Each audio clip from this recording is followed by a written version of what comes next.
morning, everyone, and welcome to the Metro Housing Development Assessment Panel for Wednesday, the 4th of February 2026. I apologise for the late start of this meeting due to some technological issues. I now announce the meeting open at 9:47. Doing so, I acknowledge that we are hosting this meeting on the traditional land of the people of the Eora Nation, and we acknowledge Aboriginal people as the traditional custodians of Western Australia and pay respects to elders past and present and the ongoing connection between people, land, waters, and community. Run in accordance with DAP Standard Rules 2025 and DAP Regulations 2011. The meeting is being recorded and live streamed on the DAP website.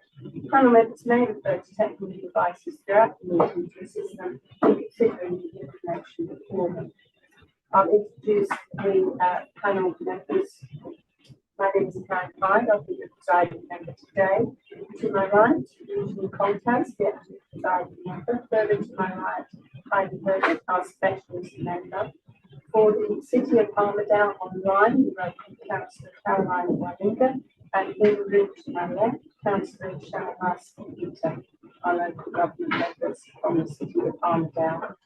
Later, for Part C, from the City of Swan, we also have Councillor Shane Lee and Deputy Mayor Charlie Asinda, our local government members.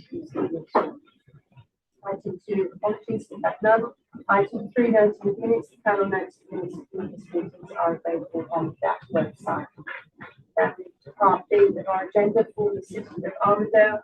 And in the first instance, I would seek declarations of consideration from panel members for this part of the meeting. Panel members need to have considered all documentation contained in Part B of the agenda and Part B related information. Could I confirm the show of hands, please? Yes, thank you. That's unanimous. Next, I'll seek disclosures of interest. First, could I check with our local government DAP members whether this application is being formed at a briefing or at a council meeting? No. Okay, thank you. Did any other members have any disclosures for this part of the agenda? No? No disclosures. No, we don't have any Form 1 applications, but we are considering today a Form 2 application for Lot 15, number 601, Nicholson Road, Forestdale, approved education with establishment and place of worship. And we have 3 presenters for our item today. First, I'd like to welcome Esma Kaya and Miranda Casual Ivy, who are both here in person and speaking in support of the application. I've allowed you 3 minutes each. I understand that if you want to do a joint presentation, I will let them get close to the time. And once you've done your presentation, I'll invite panel members who may have some questions for you. So don't leave until we've got through that part. All right, so when you're ready. Thank you, panel members, for allowing myself and our team presentation. We're both here in support of the application by the Thursday for the use of the secondary route on Nicholson Road. As a parent, my son has been attending Swan College for the last year. Myself, along with my parents, have a burden of being stuck in traffic and experiencing extremely unsafe behaviours in and around Oxley Road intersection, Oxley Road intersection.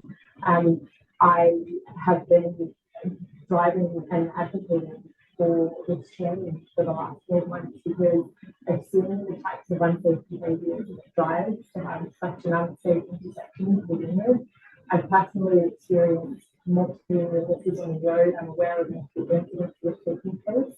I think for us to be here, to sit here and to be able to share our experience in the hope that you take that into your consideration with your assessment is a privilege.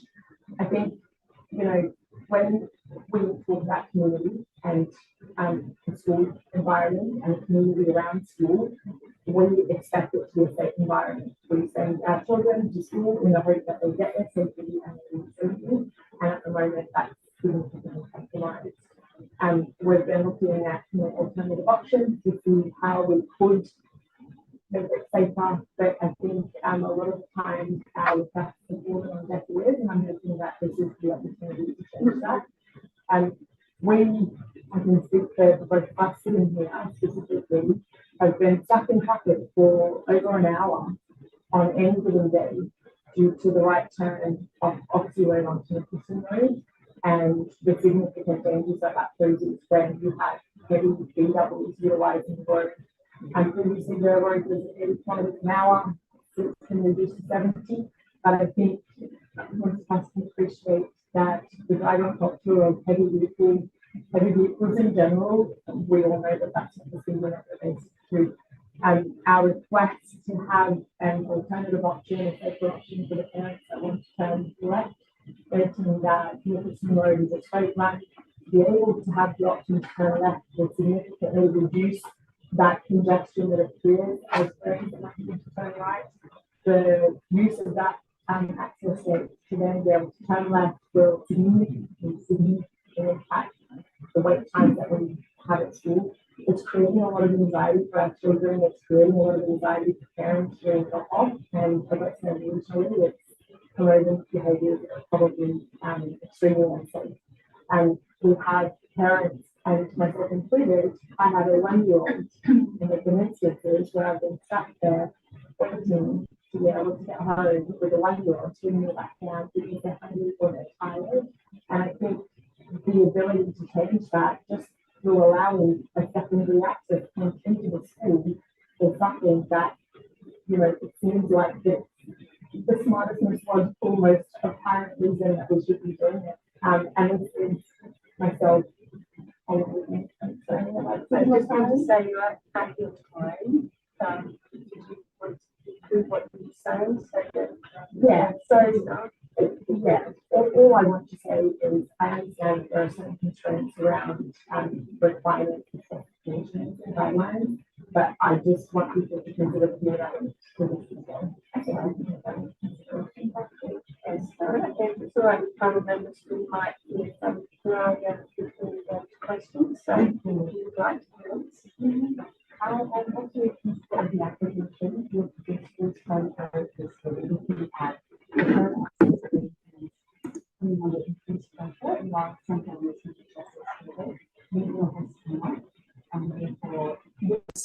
resulting in more congestion, more safety concerns, and especially from in the first week of school when we see a lot of rush. So a lot of parents are coming forward telling us concerns about safety, the congestion, and the cumulative impact it has on the community in terms of anxiety and stress. And we're really looking, and everyone's actually following, I'm sure, on the live meeting or favorable account. So we're looking forward. Thank you very much. I'll now see if panel members have any questions. First, I'll ask Councillor Wellinger online. Did you have any questions of these two presenters? No. Okay, thank you. Councillor Peter, did you have any questions of these two presenters? No, I have some technical questions. I think that is not to the presenters. Yeah. Okay, yeah. Lovely, thank you. Other panel members? Yes, member. I have a couple of questions to the applicant. To the presenters? No, none to the presenters. Okay. Sorry. Yeah. Member Coltas. So were you? I know you're in support of the left out that we're considering now. Were you also wanting something of the panel with the intersection of Oxley and Nicholson Road at this stage? Because that's not part of this application. I'm just trying to see what. I think for the purpose of this application, the left out is the primary goal. In saying that, I do have other proposals, speed reduction. We'd love an endorsement on a 40-kilometre school zone during peak hours and further modifications that are required to facilitate a safer access and egress from the school. Okay, thank you. Just in terms of your personal experiences as parents, is the school also working towards reducing congestion through advising on different travel modes, through staggered starts and finishes? And absolutely, we have explored staggered starts and finishes as well. Teachers have come out of the classrooms in order to help with the situation, but however, we don't see anything that is impactful at this stage. Okay, but you're still investigating those things? Parents and Friends Committee within the school, so we're exploring along with the school options to have extracurricular activities after school so that parents can come in at later times for pickups to assist with the staggered, finish times of class. There's bus options that are being explored and heavily driven to try and reduce general traffic. But I think they're all things that are within our zone of influence that we're trying to make work. But thank you very much for your presentation. I'll let you go back with Oh, your. Karen, I actually do have a couple of You questions. do for have, Yes, sorry. Yeah, a couple of questions. I recognize that this is a recently delivered school in the last few years in an area that's sort of changing its form from rural agricultural hobby farming to something else altogether. So there's, obvious lack of established public transport services, probably change in the future doesn't help you right now. Have there been any discussions or plans to run a private school bus? yeah, that was part of what I had just mentioned before. So there's been multiple emails from the school in exploring private school buses that do pick up and drop offs directly to your door. All right, so which leads me to my next question.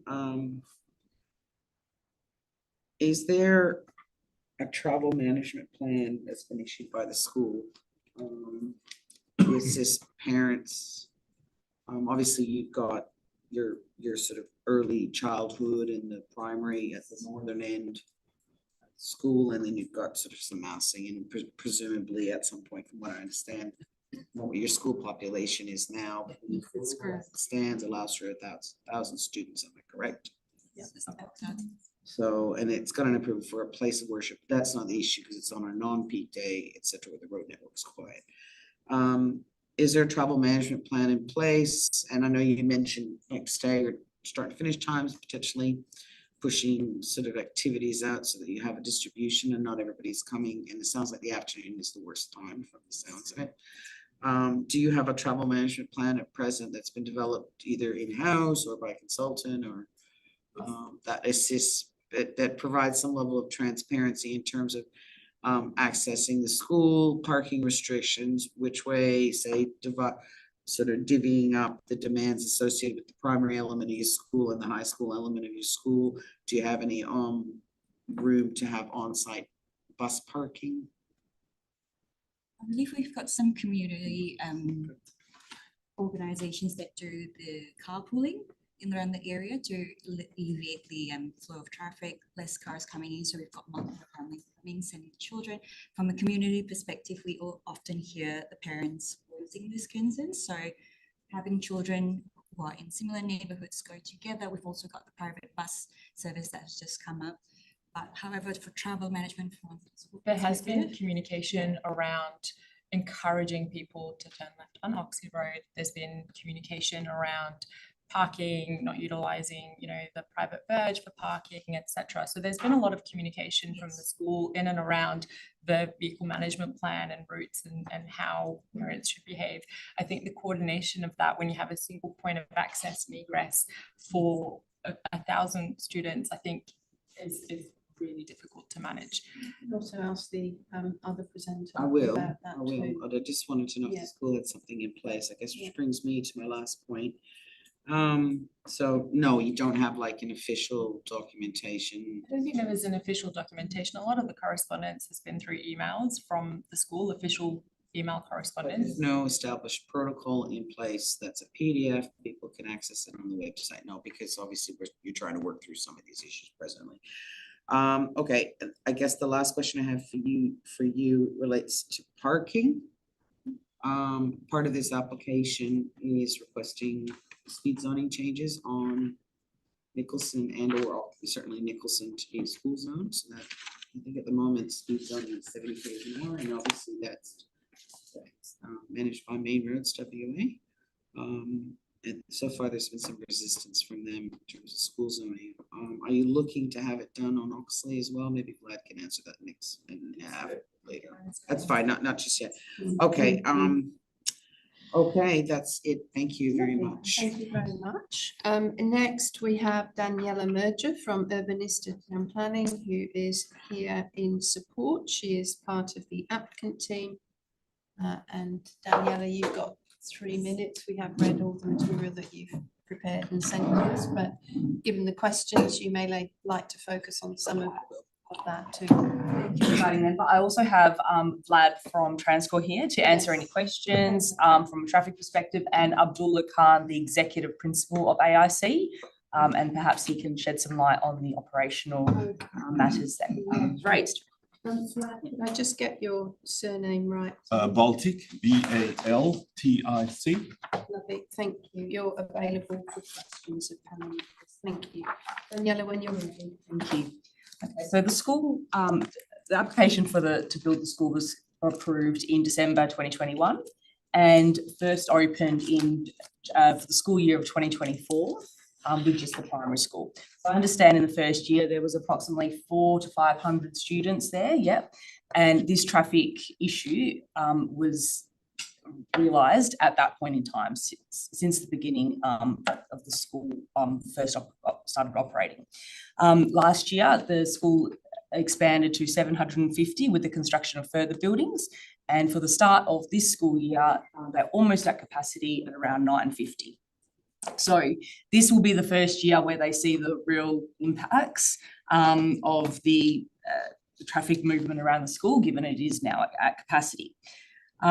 In regards to the existing situation, that can probably best described in our applicant report, which is attachment 2 of the agenda on page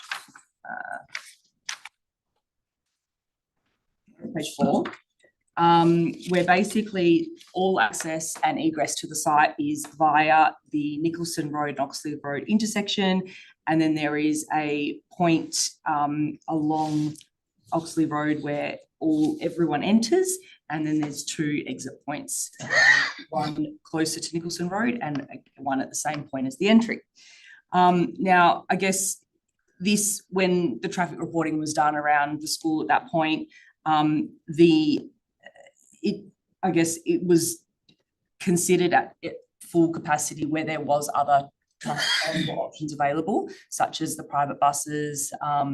There's a number of teachers that also have students within the school as well. So it's kind of like dual parking and options there. But the last couple of years, the bus hasn't been operational because of the lower number of students. So we're hoping that will start to kind of work things out as well. In regards to the proposal, the purpose of this application is to purely open up the emergency exit only on Nicholson Road and allow for left out only, not even left in, just left out.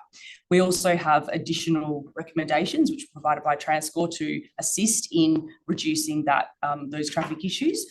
However, those don't form part of the DAP's decision, but they do provide context in terms of what we want to do to try and resolve this matter. All those other recommendations are supported by the city, which is great because, like I said, they all work in hand. And the city also does support the school in the application to Main Roads to introduce the school zone limit. So Vlad has done some modelling to see how some of these recommendations may work, and the numbers are looking much better than what they are now, the raw numbers are, because we did actually, the raw data was collected to be able to inform these recommendations. But, this is really the first year where the school is now at capacity, and so we won't really know the full effects until that is implemented. During the 2025, so last year around term 1, modifications to the Oxley Road and Nicholson Road intersection were under construction. So it was term 4 of 2024, the first year. So during that time, the city allowed for the usage of the emergency access point, and they did see a significant improvement on traffic when that was being used. Now, obviously, that expired because the construction head was complete. And now it's back to status quo, and the issue has now increased. So, but that's basically the crux of it. Thank you. Happy to take questions now. Councillor Wellinger, did you have questions of either the presenter or Vlad from Transcorp or the school principal? Yes. Can I have a better understanding of why the school bus isn't working if it's so obviously required? Yeah. Abdullah, you may want to answer that. So welcome Abdullah Khan, school principal, to the table. Yeah, thank you. Question. Yeah, Okay. Yeah, we have surveyed parents and sought expression of interest to use school bus multiple times. Factors were, one is affordability. Second one is that we recently managed to introduce, at least we've started this year, one bus from last week. And we are still seeking expressions to add more buses on the route. But it all obviously depends on the parents' uptake. And there is a financial factor involved in there as well. And I think in the first year, it was just primary school. Yeah. So there's less take up for the primary school kids than the secondary kids. So we may see an increase in that now. Yeah. Councillor Wellinger, did you have further questions?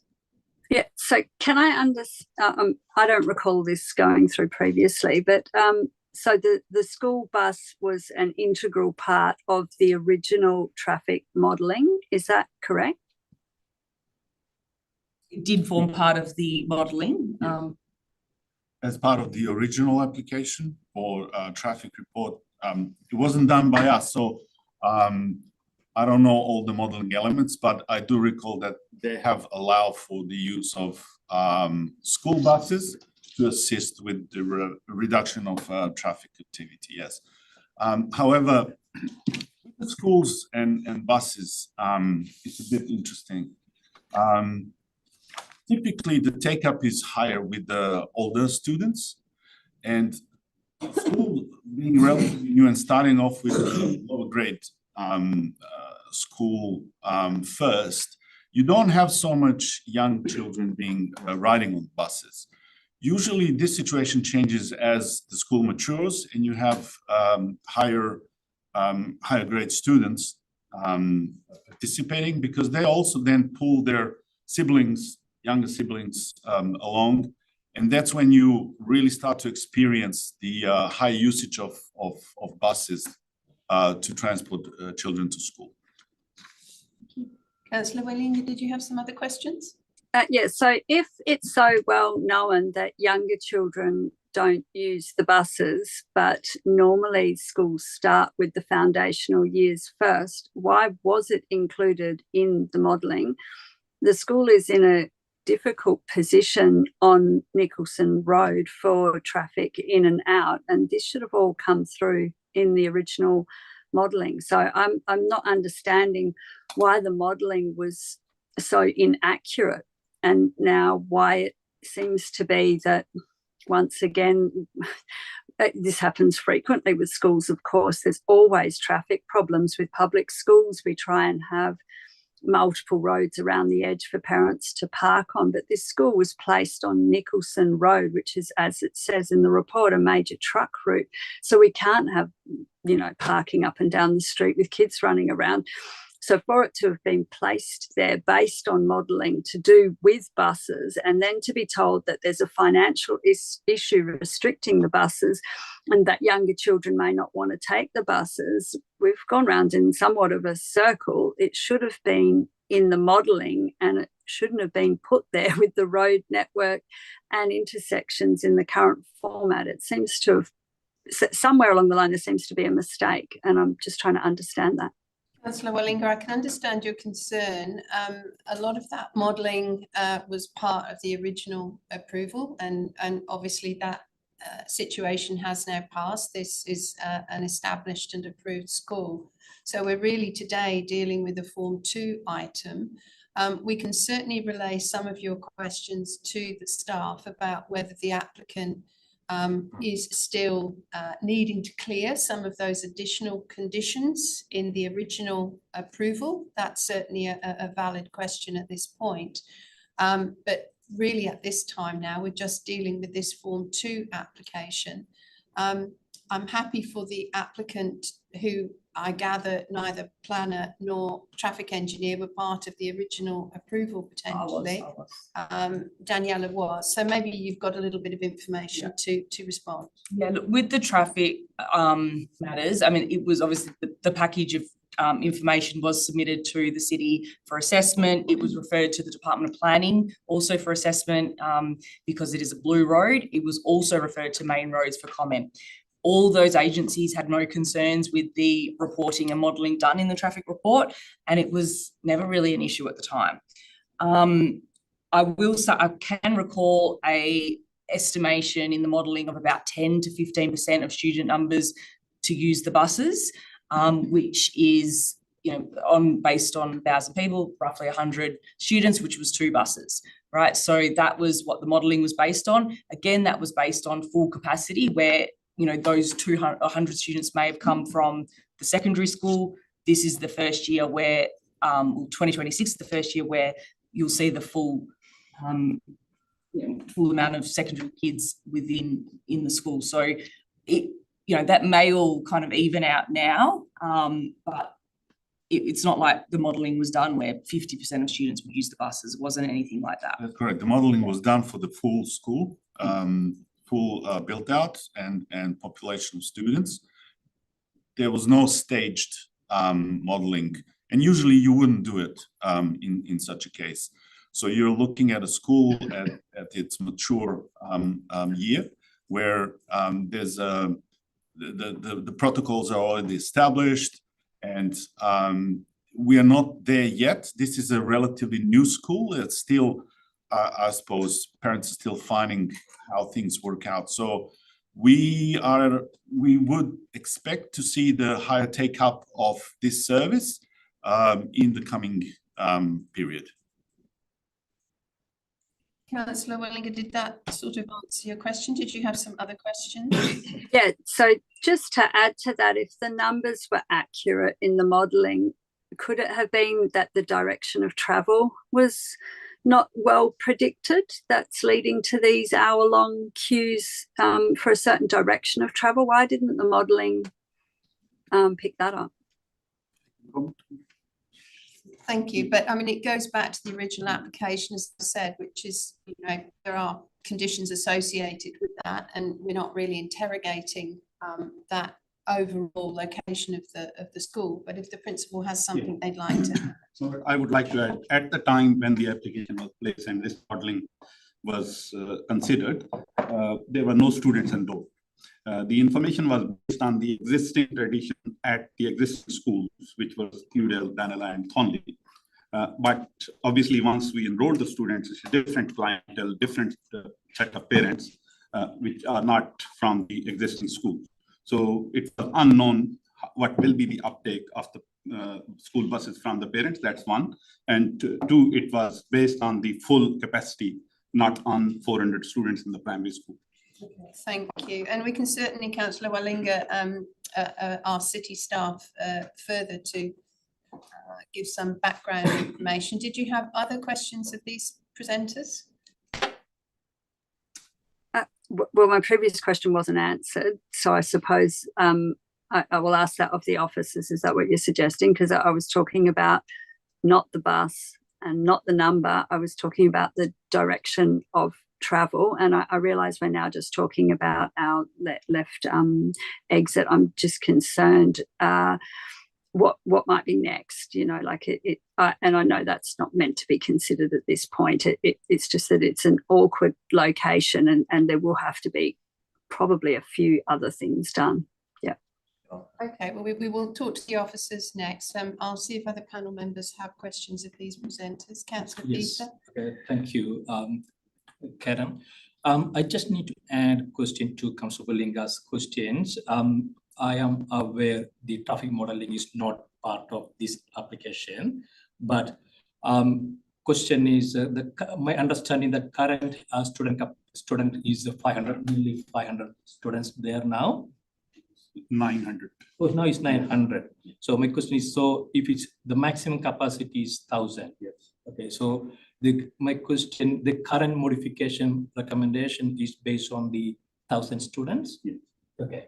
And I have another question, Yes. Karen. In the location 2, there is a proposal to put a back-to-back curb in the Nicholson Road. That is a part of this application they're going to implement? Correct. The full engineering plans obviously will go through the council, but the proposal is to put the solid median, small solid median along the middle of the Nicholson Road in the vicinity of this crossover, and to put cones on this crossover because it's just a temporary left out. So we wouldn't really build it out to reduce the accessibility by emergency vehicles. We wouldn't do any physical changes to that crossover. It would just be cones. I think you have seen the image that sort of demonstrates or illustrates what has been proposed. Attachment 1 of the agenda. Yes, it sort of shows how we see this being built out so that it sort of promotes the left out and advises the drivers of the protocol and the form of that intersection during peak time. So I think the crucial thing with the cones is that it doesn't allow right turns. It just allows left turns during, if it's needed for emergency out. vehicles. Yeah. Only. Yeah. Left in, sorry. Yeah. Can I ask one Yes, additional please do. question? So if we implement the back-to-back curve, it will restrict the movement to the accessibility of the emergency vehicle? Emergency vehicles in emergency situations don't really follow the regular. But it will restrict the movement of the emergency vehicle. It can use the whole carriageway, so it can move into the opposing lane if it needs to access the crossover. Could emergency vehicle drive over the They can drive off the curb. I They mean, can it drive will off. be- yeah, it will be probably, we haven't set out the details, engineering details, but I would assume it will be some sort of a more of a visual clue than a physical prevention of right turn-ins. Can I ask one more question? If you don't mind, the height of the curve, do you know how much is the height from the road? Typically, it would be about 20 centimeters. Council- You can make it as a angle, it's sloped. Is it designed for the slope? Yes, it's a forgiving curve, so you can make that turn physically if you need to. Yeah. Can I add to that, Councillor Pete? So with this, I guess, concept plan, this just demonstrates that we think it's appropriate that something be placed in the median strip to actually physically prevent parents from turning right. We didn't think just a no right turn sign was going to cut it, essentially. But this all has to be designed out with the city in terms of how that works. The city may say, no, we want to leave that gap, just in case, or we're not quite sure how that's all going to play out. But essentially our proposal is left out only. There's a number of engineering measures that you can implement, collapsible bollards, for instance, or similar, that gives you a visual clue as to you want to prevent that particular movement, but in case of emergency, you can still undertake it by emergency vehicle. Yeah, and also Karen, I have a question because on the report of the MRI main roads is raised a question because it's a 70 kilometers per road and heavy vehicle are used in that area. And if it's a median, the curve in the center can cause a damage to the vehicle. If it's any accident, it can become a major crash issues. So my question, I don't know, I will check with the city offices why we are supporting that median in the center. So that if you approve the current recommendation, so they can implement the curve in the. The understanding is that those design details are still to come. The condition is worded in such a way that there needs to be liaison and agreement on that for the applicant to respond to the question. Thank you. Would you like to respond to Councillor? Any design will have to be approved by the city, so Okay. city is the final. Okay. Yeah. Okay. Thank you. panel members, Member Hergert, questions I of have this a number of presenter. questions. In the RAR, obviously it's substantive development, subject of an application, it's approved, it's built. A number of conditions associated with that application that were not fulfilled and yet it was delivered, namely it's at the intersection. But again, that's not the subject of this particular application. Predates, obviously, TransCore's involvement in the project. So I'll reserve remarks relating to that for the city. However, this is a question for the applicant's planner. In the RER, this newest iteration was circulated to main roads, but more particularly to the DPLH, because it is actually not a, is it a main road or is it a blue road? I think it's a blue road at the MRS or another regional road. And DPLH has come back with the same feedback as they did in the original application in 2021 and any standard Form 2s that followed. They are not supportive of, they are supportive of this subject to changes at the intersection. So has that issue been addressed? Because the remarks don't look any different from DPLH as they did the last time when the application consisted of the actual original school application. The intersection, well, Has there been any engagement with DPLH on this particular issue that's the subject of this Form 2? Direct engagement between the applicant and DPLH. there hasn't been any direct engagement with the DPLH in terms of left out only on the emergency access or the existing emergency access point. I guess the discussions we've had is between the applicant's team and the city, who support the proposal, given that they also are dealing with the frustrated parents and the community members in the area.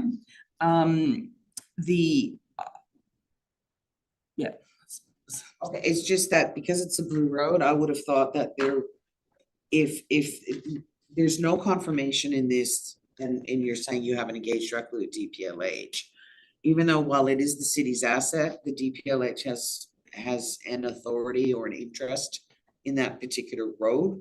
And I would have thought, and this is just a process, they might have triggered a dual determination if they did not agree with this. And all they've done is provided exactly the same feedback that they did 5 years ago as part of the original application, requesting the condition to upgrade Nicholson and Oxley, which is not the subject of this. That's still a pending condition that has not been fulfilled, but that is not really the subject of this particular application.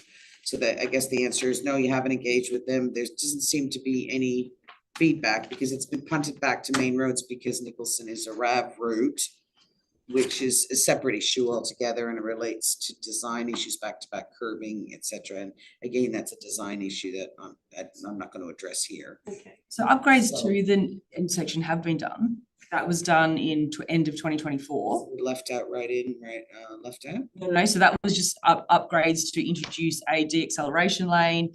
It was kind of like a rural road intersection at that point, and now that's all been upgraded to an urban standard. Those upgrades you're talking about is part of our proposal, but doesn't form part of DAP's decision. That's the clarification. Okay. Let's call it downgrade because we're really preventing the right to down. Yeah, exactly. Yeah. All right. Just a couple more questions. As part of TransCore's assessment for the left out, did you, because you're proposing the left out coupled with a median preventing I guess the critical right turn out movements was going to be an exit only anyways during the peak demand periods. Did you consider potentially a U-turn facility somewhere downstream so people who actually want to travel north could turn left out and then? We understand that roundabout intersection is planned at Rowley Road, U-turn facility. But to answer your question, it's a good question. Liaison with the Department of Planning.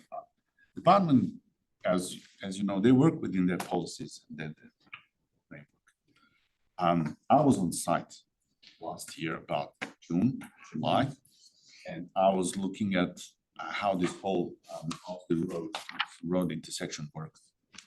From what I've seen, it is scary. I have seen 2 near misses just during that 1 hour. So we're coming from the place of safety. These are kids, these are parents driving kids on their in their cars. So although I do understand the intention of the department to limit accessibility along their roads, which is obviously a good policy, in this case, I think we really have to look at the safety aspect of the whole issue. I'd rather have this thing sorted and then think about the repercussions than read the newspapers that someone has lost. It was just more a question of the fact that there doesn't seem to be any sort of feedback. Look, I'm not disputing that one way or the other. So the last question I had was, okay, so the U-turn facility, you've answered that with the roundabout. And I guess, was there any conversation, discussion on either 2 issues? Any upgrade to the control at Oxley and Nicholson in absence of restricting the outbound right turn movement as part of your engagement? And B, a travel management plan to be sort of piggybacked on the changes to peak hour egress from the site during peak time. I agree that the travel plan should be developed for this school, although at the end of the day, the remoteness of this locality suggests that you can't really rely on walking, you can't rely on cycling, you can't rely on public transport, so it will be a hampered Yeah, I was looking more just in terms of distribution of traffic on the site and informing parents. My understanding is school That has, sort of direction. I Yes. do appreciate that That was structure second is yet to part come. of my answer. yeah, But- I understand that the school definitely will, once they kind of know what is happening moving forward in terms of this application, prepare a management plan or some sort of, encouragement for parents to what they need to do to be able to kind of, once they've turned left, where they go from there. Because I think, like what Councillor Wallinga said before, perhaps a large majority of people live north rather than south of the school. And maybe that wasn't fleshed out as well. I can't recall, but yeah. Last question, just quickly, has there been any recent engagement with Main Roads with respect to the school speed zoning on Nicholson? Yes, they have Further to what's been documented in the. informal channels, but we are working with the city to prepare an application for Main Roads. Yeah, so I think there was commentary on Main Roads not supporting the school zone about a year ago, but at that point, the speed limit on Nicholson Road was 80 kilometres per hour. So they felt that such a reduction would be unsafe, from 80 to 40. That's now been downgraded from 70. So 70 to 40 is more palatable to Main Roads, yeah. Thank you, that's all. Cortez, did you have any questions of this presenter? Look, condition 8 of the original approval talked for a operational management plan to be Yes. addressed. Has that been prepared? Traffic management plan, yes. The operational management plan. So there already is a traffic management plan for the site. So not that we're looking at putting a condition like that on now, I don't think this is appropriate. So the questions that have been asked about that should already be answered within that condition 8, and we'll talk to the council about that later. So Okay, so answered my question. that's the question. Did you have other questions? No, okay. I don't have any questions of you. They've all been resolved, so we'll let you return to your seat, and we will now go to the city officers. We have Sivan Nadu, Paul Sanders, Alex van der Plas and Diana Catoy online from the city of Armadale. Would you like to make any comments to begin with, or are you happy just to go to questions? Thanks, Chair. I suppose just as a way of background, we haven't made the report substantial and just focused on the one change related to the role of the DAP on that particular intersection. But one thing I'd probably like to say is when we first met with the school and the applicants, very early on, we were quite keen on that secondary access and the functions it could perform. Unfortunately, the Department of Planning and Main Roads through the process didn't allow or didn't support that. And so as part of that, the application was amended and therefore we ended up with the arrangements we've got now. So we were actually quite keen for parking and traffic to be distributed across the whole site and the buildings. But that actual position of the Department of Planning and Main Roads actually influenced that distribution. So that's contributed to, I suppose, some of the difficulties we had. I did note one comment, if I can. It really is about the bottom section we're talking about, and a lot of the other measures will be, we'll be working with the school to try and progress them, including the speed zones and everything else with Main Roads and the Department of Planning. The Department of Planning advice, it actually said they have no objection. So that's actually on page 7. And then they've got their previous sort of advice regarding some of the other issues. So I just wanted to clarify that because I know there's some discussion earlier. So the applicant's done well to, I suppose, obtain the Department of Planning support and Main Road support. And obviously we're continuing to work with those two agencies in the school on the various traffic speeds, parking, the school zone. Main Road's most recent advice late last year was that because pedestrians weren't being dropped off on the road reserve, that's why they didn't support Nicholson Road being a school zone. So we'll have to tackle that with the applicants, and we're keen to do that as well. And I suppose the last comment I'll just make was, in all the schools the city has across the city and other local governments, the most important thing is getting the infrastructure right, but it's actually the school and how it engages with the parents and how it promotes traffic management and other solutions to actually manage traffic in that peak period. It is a lot of cars, but it's buses, it's making the library open later so people can pick their kids up or drop them off early to miss the peak periods, and after school facilities and staggered start times. So they're the things that are non-statutory that really we work with schools quite a bit to try and resolve, and we have a number of schools with higher student numbers than these and better traffic arrangements because of those things. So if we could kind of continue to work with the school to develop them over time, and that'll help definitely with traffic safety and parents as well. But we're open to any questions that panel members may have. Thank you, Paul. Councillor Wellinger, did you have questions of council staff? No, actually, it was probably answered the reasons why things have gone so wrong to do with the lack of the second exit, and it does sound like there's more the school needs to do that isn't to do with the roads. So that's been answered. Thank you. Thank you. Councillor Peter, did you have questions of staff? Yes, I have a question. The MRA concern about the long back-to-back curve on the location 2, the city's position, cities consider that MRA concern, or city supporting that curve in the middle of the road? The city, did you have a response? I suppose there's the actual principle of approving an intersection, and then there's the detail attached to actually working through the design.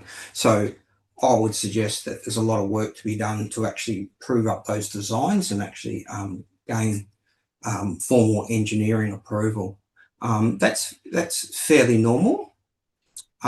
So I'll as officers, we're fairly comfortable. We'll work with the applicant to come up with a solution, obtain Water Corp's approval, the Department of Planning and Main Roads approval, and then allow the works to occur.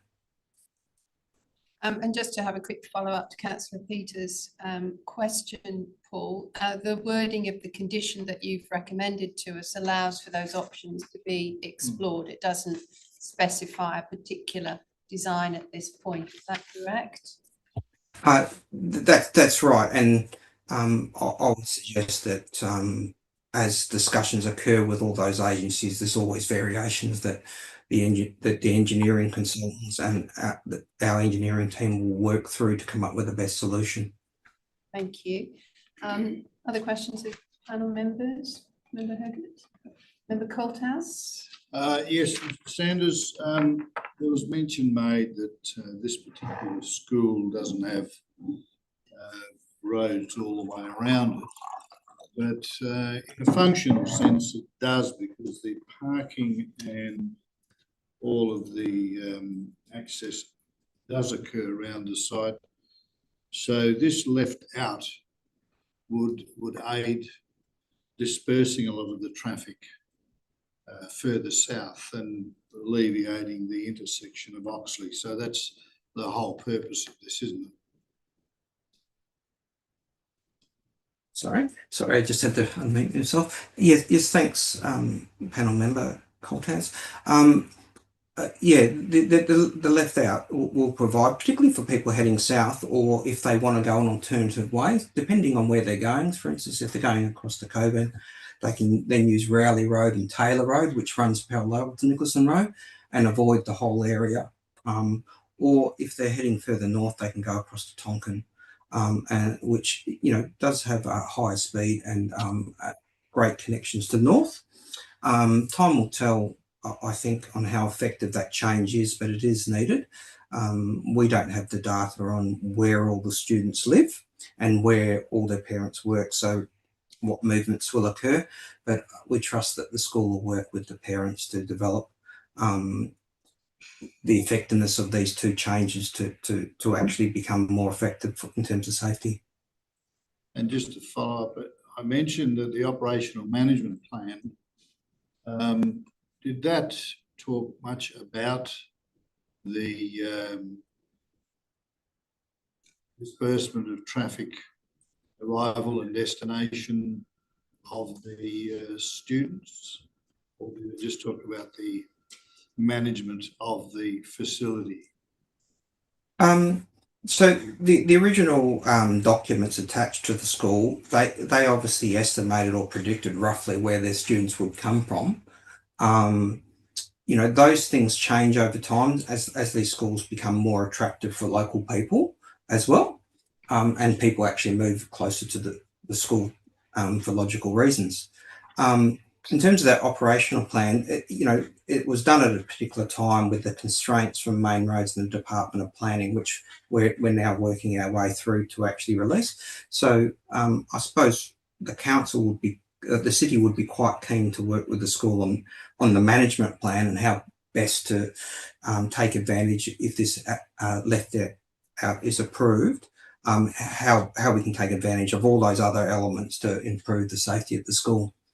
In terms of the operational management plans, it's kind of a snap. It's something at a particular time, and then things change over time as where the students come from and things like that change and their travel patterns change. It's almost like a yearly change. Thank you. Just to follow on from Member Colthouse's question, Paul, you haven't suggested any modification to condition 8 of the original approval, which related to the operational management plan, as a result of your recommendation to approve this left out.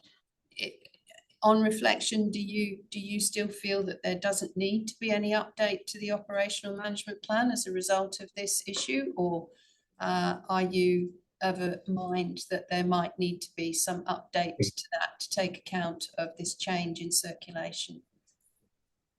I suppose on the bottom of page 5, there is some heading called traffic congestion and things that people experience around a school, and some of those constraints. And then on the bottom of page 6, there's actually some other measures that can be implemented via the school. So my preference would be, generally they're all non-statutory, my preference would be to work with the school on those elements, including the buses and things like that, to actually then develop, long-term planning and school planning of its traffic generation.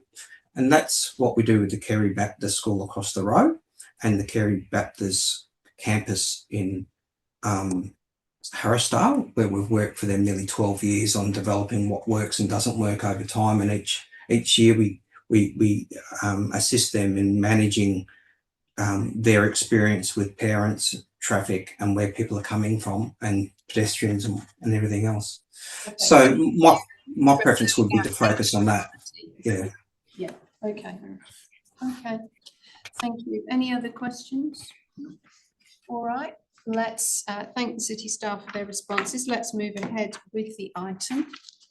And we have the responsible authority recommendation that we accept this application as a Form 2 and we modify conditions as set out with the new condition 29 and new advice notes. I think that's I and J, or L and J. I and J. Do I have a mover, please, for that? Councillor Peter moves. Do I have a seconder, please? Member Herget seconds. Councillor Peter, would you like to speak to the final motion? Yeah, thank you, Karen, the presiding member. Because we have a concern about the traffic issues in the area, but as part of this Form 2, it's only considering the safety of the student and the parents. I am happy to support the current recommendation on the table and subject to the approval from the City of Armadale. Thank you very much. Member Herget is second. Would you like to speak to the motion? Look, in hindsight, 2020 with any particular application, we can only do the best we can in terms of forward predictions. I think it's great that this school has come forward, recognized that there's an issue, and has worked collaboratively with not only council, its consulting team, and also the relevant state government agencies.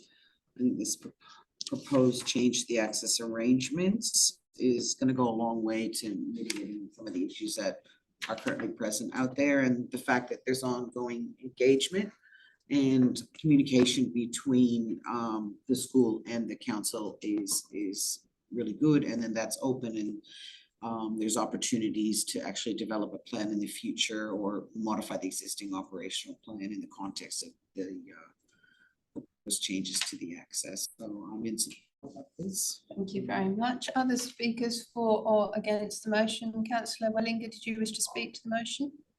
I'm wondering, based on what you said, if it was worth adding an amendment that the management plan be updated with the city. Is that an amendment that you would like to make? Yes, please, but I don't have any words for that. If I could get some assistance for the exact wording of how that might be written. All right. Paul, did you have any suggestions for Councillor Wellinger, who is seeking to update the operational management plan, which was condition 8 of the original approval? Thank you. We'll locate. I'm just locating condition number 8. Don't remember the exact wording of it, but I'm assuming the wording would be similar to an amended operation plan to be prepared and lodged with the city with the following works, and then it would specify to include the works proposed as part of this approval. Okay, so an amended operational plan to be prepared. Maybe I could. Member Courthouse may have something which assists us. Thank you. I'm recommending or suggesting the operational management plan is subject to the original approval is to be reviewed and updated if required to the satisfaction of the City of Armadale. Does that assist? Is to be updated to take account of these works? Yes. Yes, updated if required to the satisfaction of the City of Armadale. Okay. Member Wellinger, are you comfortable with that wording? Yes, I'm comfortable with that wording. Thank you. That's an amendment 1 moved by Councillor Wellinger. Do we have a seconder for that? Member Herget seconds. Councillor, would you like to speak to the amendment? I only to say the officers have clearly stated how well they've worked with the other schools in the area, and so this is an important part of the school management, I think. Thank you. Member Hergot has seconded. Did you wish to speak to the amendment? Other speakers on this amendment? Let's put amendment 1 to the vote. Those in favour? I think that's unanimous. Thank you very much. Still with you, Councillor Wellinger, on the substantive motion. And I'm fine. I've got nothing further to add. Thank you. All right. Thank you very much for that. Other speakers, Member Coltas? Yes, look, this application is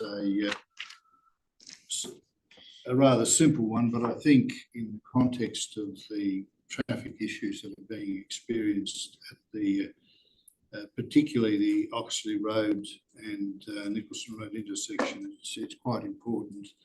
I think a lot of the problems at that intersection in the afternoon when and even in the morning when parents are dropping off or picking up children is exacerbated by the fact that it's a 2-lane road and traffic that's trying to turn right out of Oxley onto Nicholson Road is mixed up with traffic trying to turn left onto Nicholson, and the delays are probably doubled because of that. So giving this opportunity of a left out only, as long as the parents are advised of it and educated to it, so that they can use the internal access road, then I think that will alleviate some of the issues associated with Oxley and Nicholson Road. Not all of them, and they aren't the ambit of this particular application, nor is it our ability to approve it. So I'm supporting the application as amended and as recommended. Thank you. Thank you. I'll speak to the motion. I find this left out access to be acceptable from a land use, site layout and operational planning perspective. The modification has been consulted upon and is generally supported, provides a controlled egress point that does improve the functionality of the school without adversely impacting the internal site layout. It's not considered to be inconsistent with the broader planning framework, i.e. it is consistent with the broader planning framework. I would like the applicant to note, though, that the requirement to liaise with the relevant authorities is there, and that the access cannot be used until the works are completed to the satisfaction of the city. Also, the modification to update the operational management plan to take account of these changes, the subject of this approval. And furthermore, I'd encourage the school to investigate route planning and traffic management through that operational plan in consultation with the city. So on that basis, I'm happy to support the recommendation as amended. Councillor Peter, as you were the mover, you have the right of reply and to close debate. Yeah, thank you, President Member. I think we have discussed matter enough time, and I think the current proposal with the amendment will help reduce the traffic issues in that area. That I will request all the members to support and on the table. Thank you. Let's vote on this matter as proposed and amended. All those in favour? It's unanimous. Thank you very much. So that closes that particular item. We don't have any SAP reconsideration. So at this point, I'd like to thank Councillor Caroline Wellinger and Councillor Shanavas Peter, our local government members from the City of Armadale. Thank the staff for responding to our questions. Thank the applicants and presenters and other panel members for this part. And we will now make the change to the next part. So we'll release you from your, your duties. Thank you.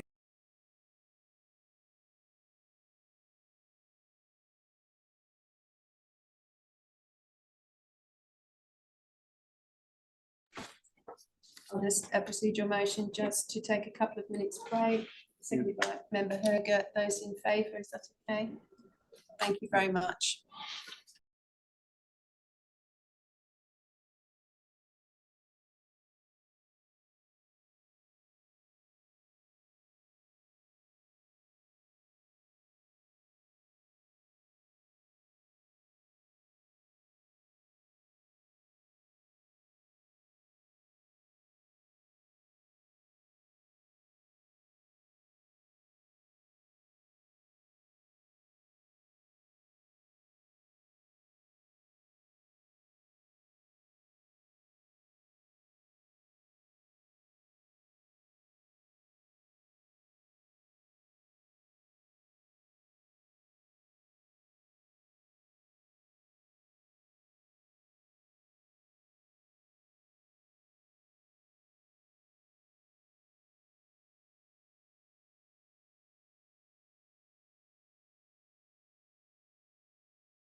you to part C of this meeting for the City of Swan.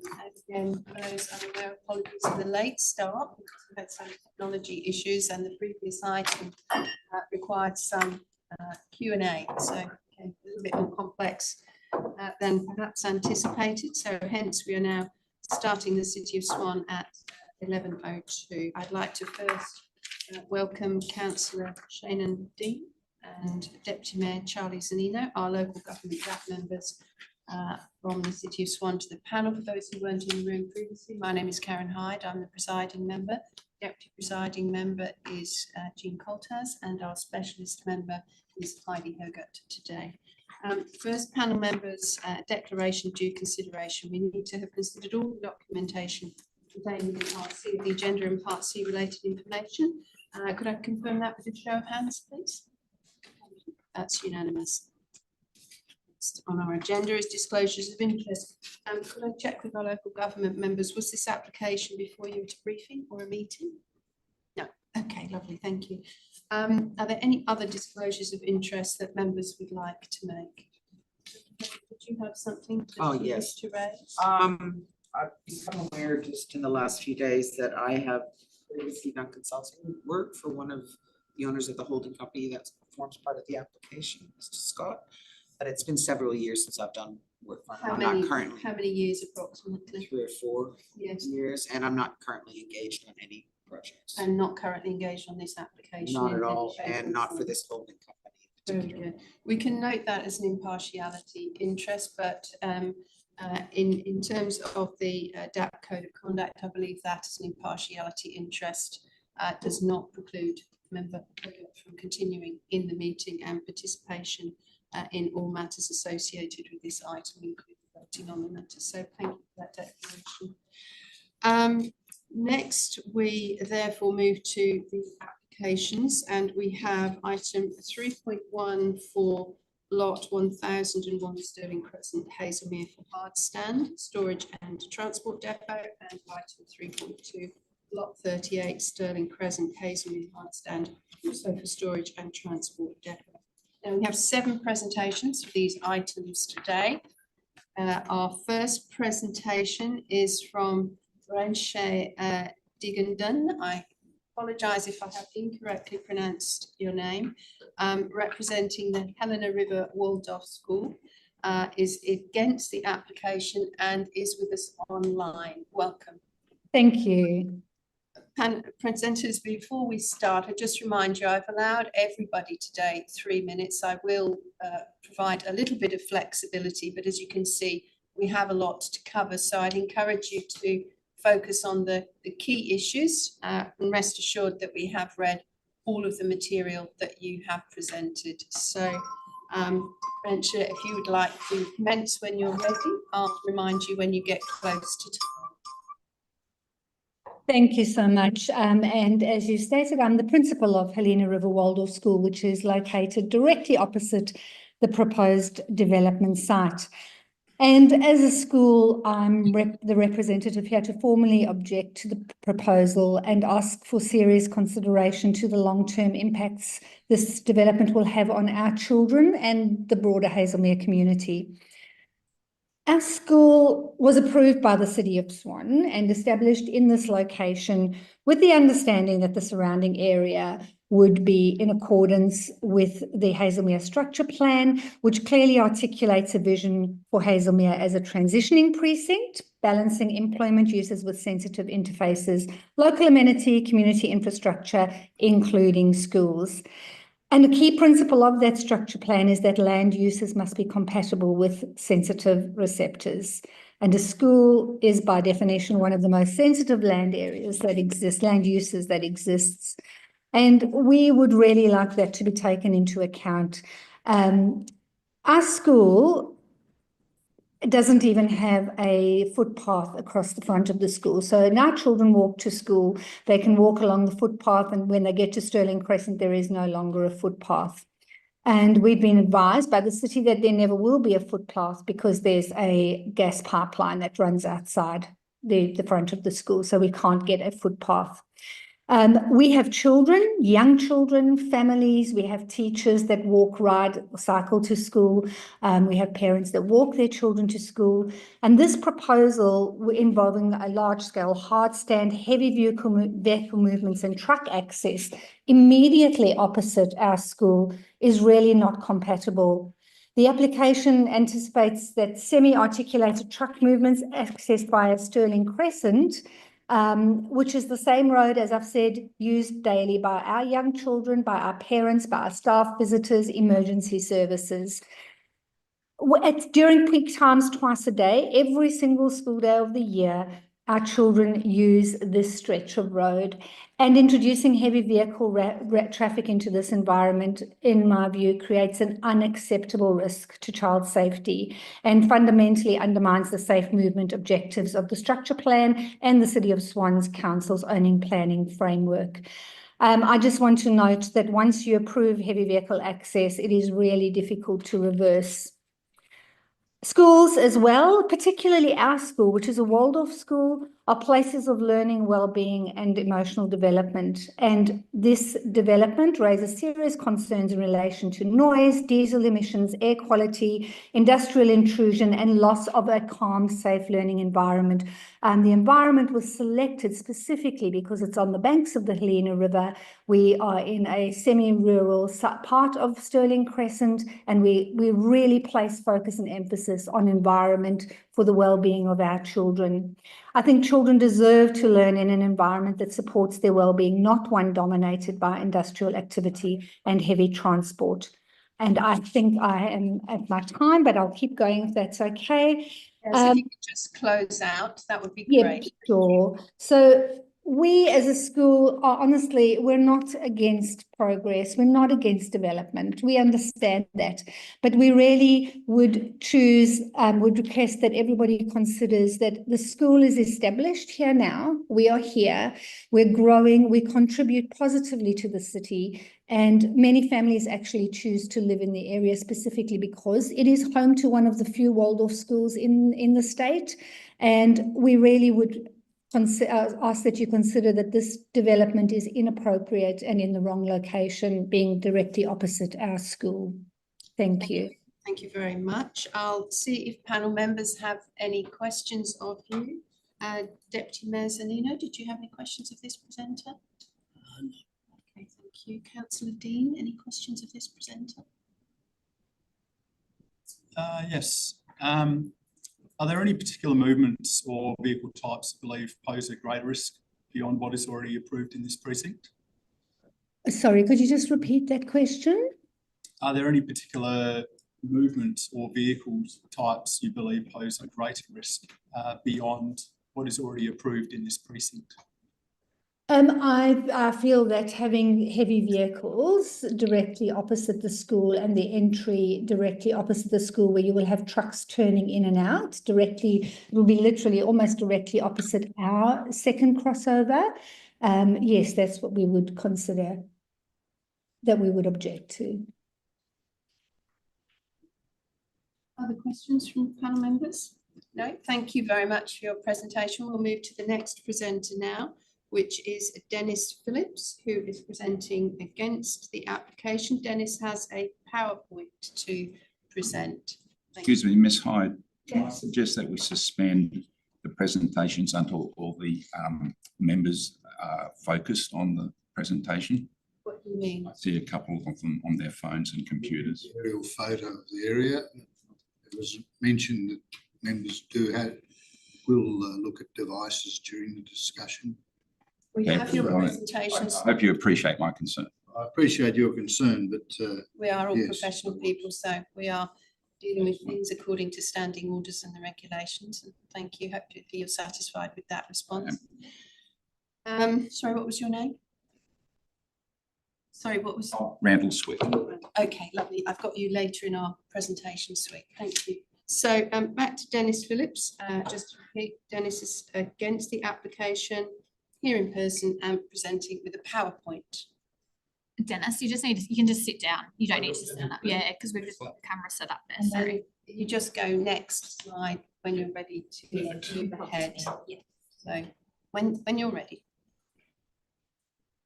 The submitted traffic impact assessment is based on outdated traffic data from over 4 years ago, in November 2021, a time when we were all crawling out of our houses post-COVID, and there was less traffic because many of us were still working from home, and there was less transport occurring at the time. I live at the intersection of Bushmead and Stirling and have personally witnessed a significant increase in traffic in the last 4 years. The intersections of Bushmead and Stirling and Bushmead and Robertson are a dogleg that is used as the main thoroughfare between Midland and South Guildford. You can see here in the blue line that I've indicated that. South Guildford has seen significant residential development over the last 5 years, as you can see by the orange outlined sections. This combined with ongoing subdivision within Hazelmere and surrounding suburbs has seen an increase in traffic along Bushmead. When there are more than 4 or 5 cars queued up to turn right onto Bushmead off of Stirling, vehicles behind cannot maneuver left and around to continue along Bushmead Road. Industrial development to the east has also resulted in more light rigid vehicle traffic coming along Bushmead Road from depots such as McMahon. Adding heavy vehicles will exacerbate traffic flow issues along Bushmead Road. During peak times, the sheer volume of vehicles heading south on Amherst Road, which is to the north of that blue line,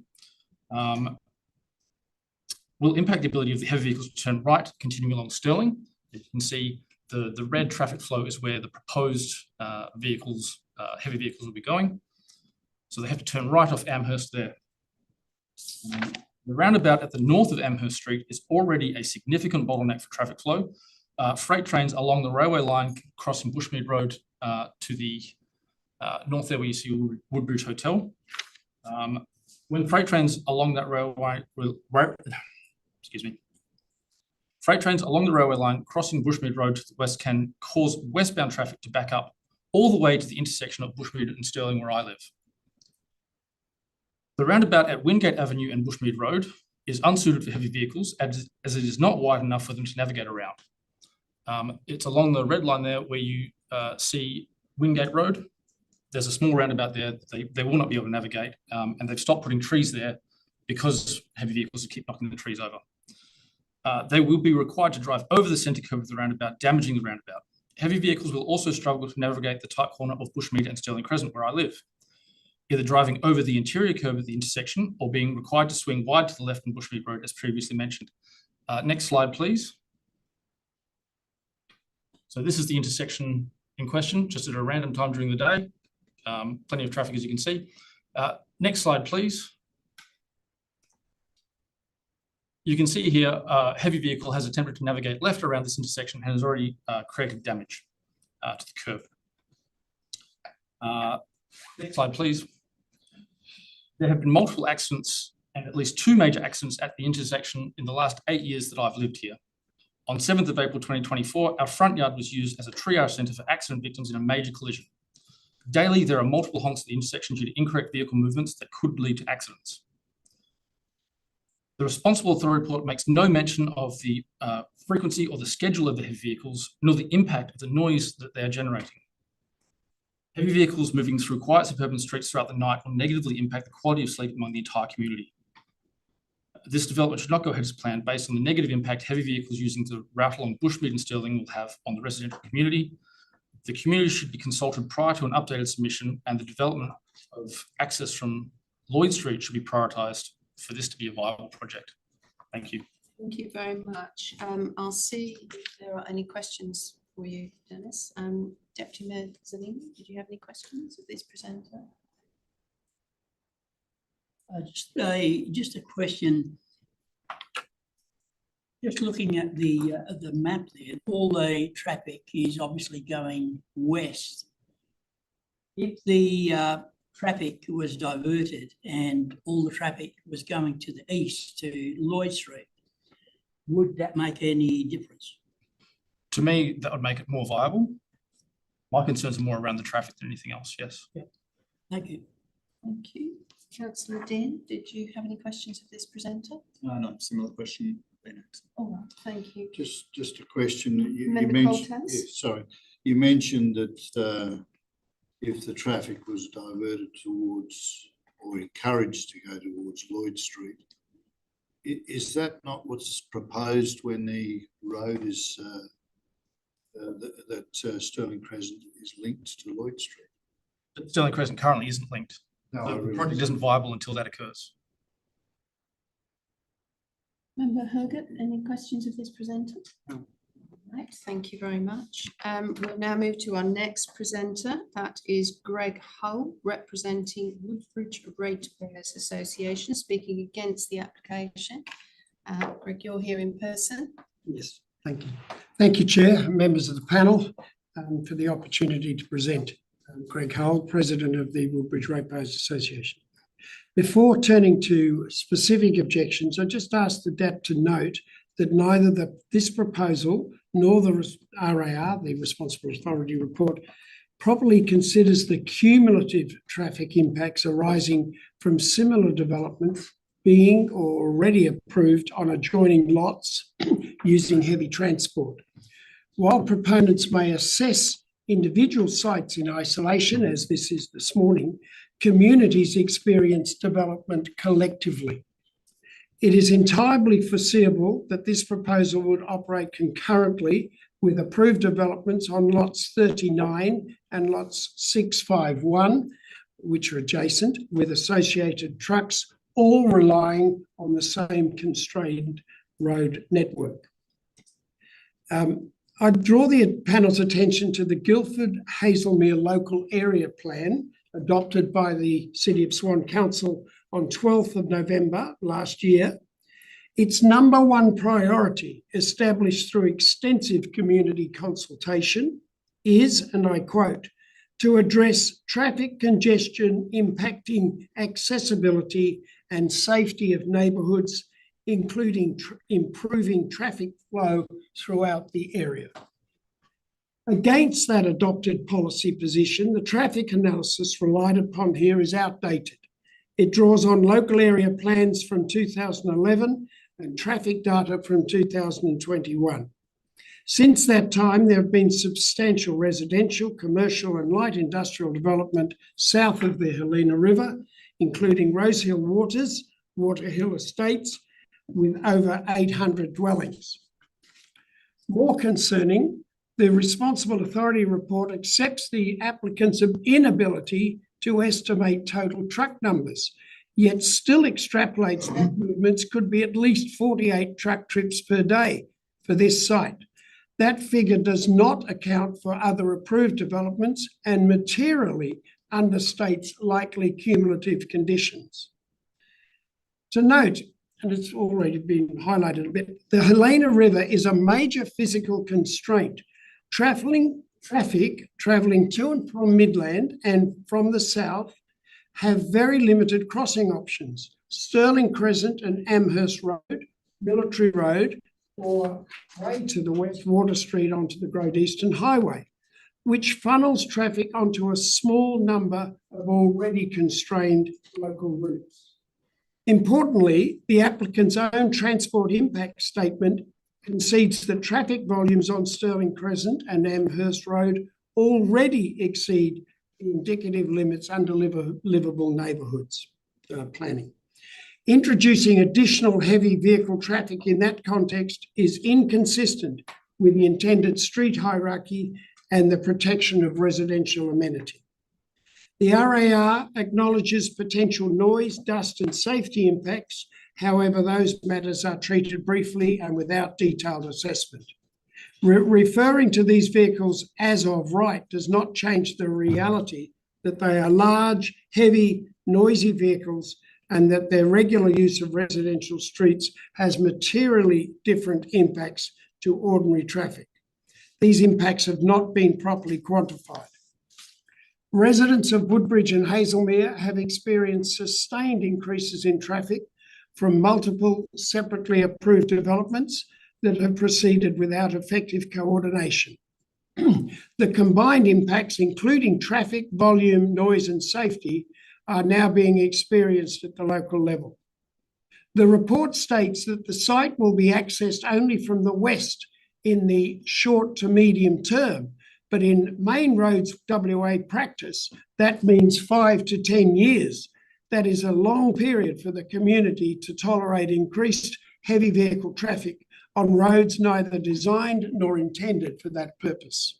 You're over your 3 minutes. I'll let you reach your conclusion. Yeah, I'm on to conclusion. Alternatively, and it's been mentioned, if the DAP is minded to support the proposal, we submit that approval should be subject to a condition requiring the proponent to undertake necessary planning, approvals and fund construction of alternative access arrangement opening Stirling Crescent eastward.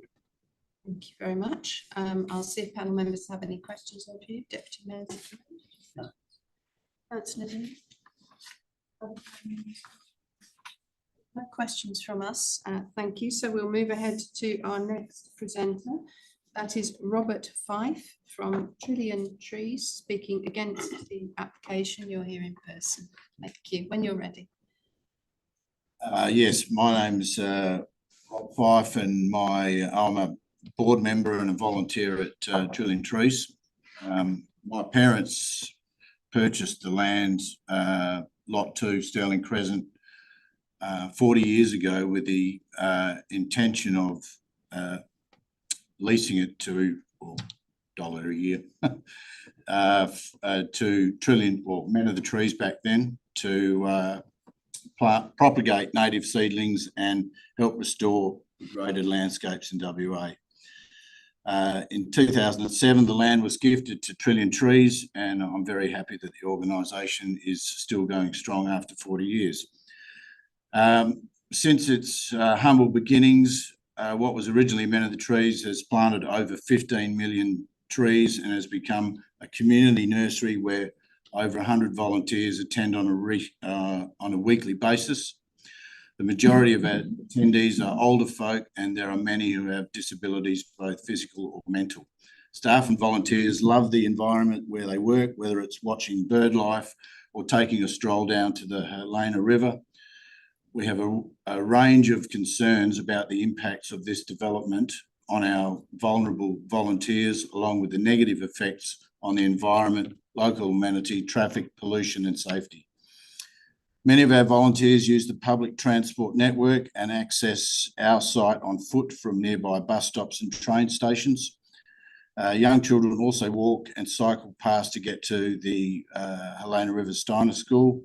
This section of Stirling Crescent is currently a minor local road, and there's no footpath connecting to Amherst Road. We have significant concerns about the safety of pedestrians and cyclists with the proposed increases in heavy vehicle traffic from these developments. It seems to me that this area, particularly Stirling Crescent, is more residential now than it has been at any stage in the last 40 years. In the 1990s, Men of the Trees was successful in having an application for a cement factory across the road vetoed due to it being unsuitable for the surrounding area. The current road infrastructure is not wide enough to safely facilitate heavy vehicle movements, and there is no turning lane from Amherst Road into Stirling Crescent. The swept path diagrams included in the TIS clearly show that heavy vehicles will have to track into opposing lane to navigate this junction. But the danger of this manoeuvre to small vehicles, cyclists and pedestrians has been entirely dismissed due to the anticipated infrequency of heavy vehicle movements. Entering and exiting our site in a vehicle will also will become more dangerous with increased heavy vehicle movements and no immediate provisions for changes to the existing road network. The junction of Amherst Road and Stirling Crescent is already dangerous at peak times due to it being on the outer point of an elbow. Significant dangers are also present at the junction of Stirling Crescent and Bushmead Road, where the left turn movement of heavy vehicles tracks outside the edges of the carriageway. We also saw those photos already. The recommendations for mitigation of this risk do not address any solutions for the safe passage of small vehicles, pedestrians or cyclists. The suggestion of the addition of a traversable island to allow trucks to turn wholly dismisses the needs and safety of other vehicle users. According to the transport impact statement, the site will be accessed only from west in the short to medium term until such time Stirling Crescent is extended to Lloyd Street, which we've already talked about. There is no time frame to define short to medium, but other documents indicate there are no plans to complete the Lloyd Street extension within the next 10 years. 3 minutes, but I can see that you're nearly at. Yeah, I'm almost done, sorry. Well, basically, I'm just repeating what other people have said, but, when it comes down to it, it's about community, isn't it? This decision's all about community. It's about the Steiner School. It's about our nursery, which is a community-based nursery. It's about residents. So to me, it's just a no-brainer that this would go ahead. That's mine. Thank you very much. I'll see if panel members have any questions of you. Mayor Selina, Councillor Dean. Other panel members, questions of this? No. Thank you. Our next presenter is Randall Swick, who is presenting against the application. You're here in person, Randall, obviously. So you see how it runs. I'll remind you when you get to time. I know you requested a little bit more. I'm quite happy to be a bit flexible, but given we've got a lot to go through, and rest assured we've read everything. Sure, I've condensed it down, so I should be. Fantastic. Thank you. So I am Randall Swick. I'm a resident of Swan of Stirling Crescent, to the northwest of the proposed developments. I think it's fair to say that whilst I'm against the development, I'm against the development as it currently stands. And that will become evident in my presentation. As outlined in the regulations, this panel's task is not to remedy a materially deficient application, but to determine whether the material before the panel is sufficient to lawfully grant approval. Regulation 12.5 requires that the responsible authority provide sufficient information to enable the DAP to determine the application, and Regulation 17.4b provides refusal as an appropriate response where that requirement is not met.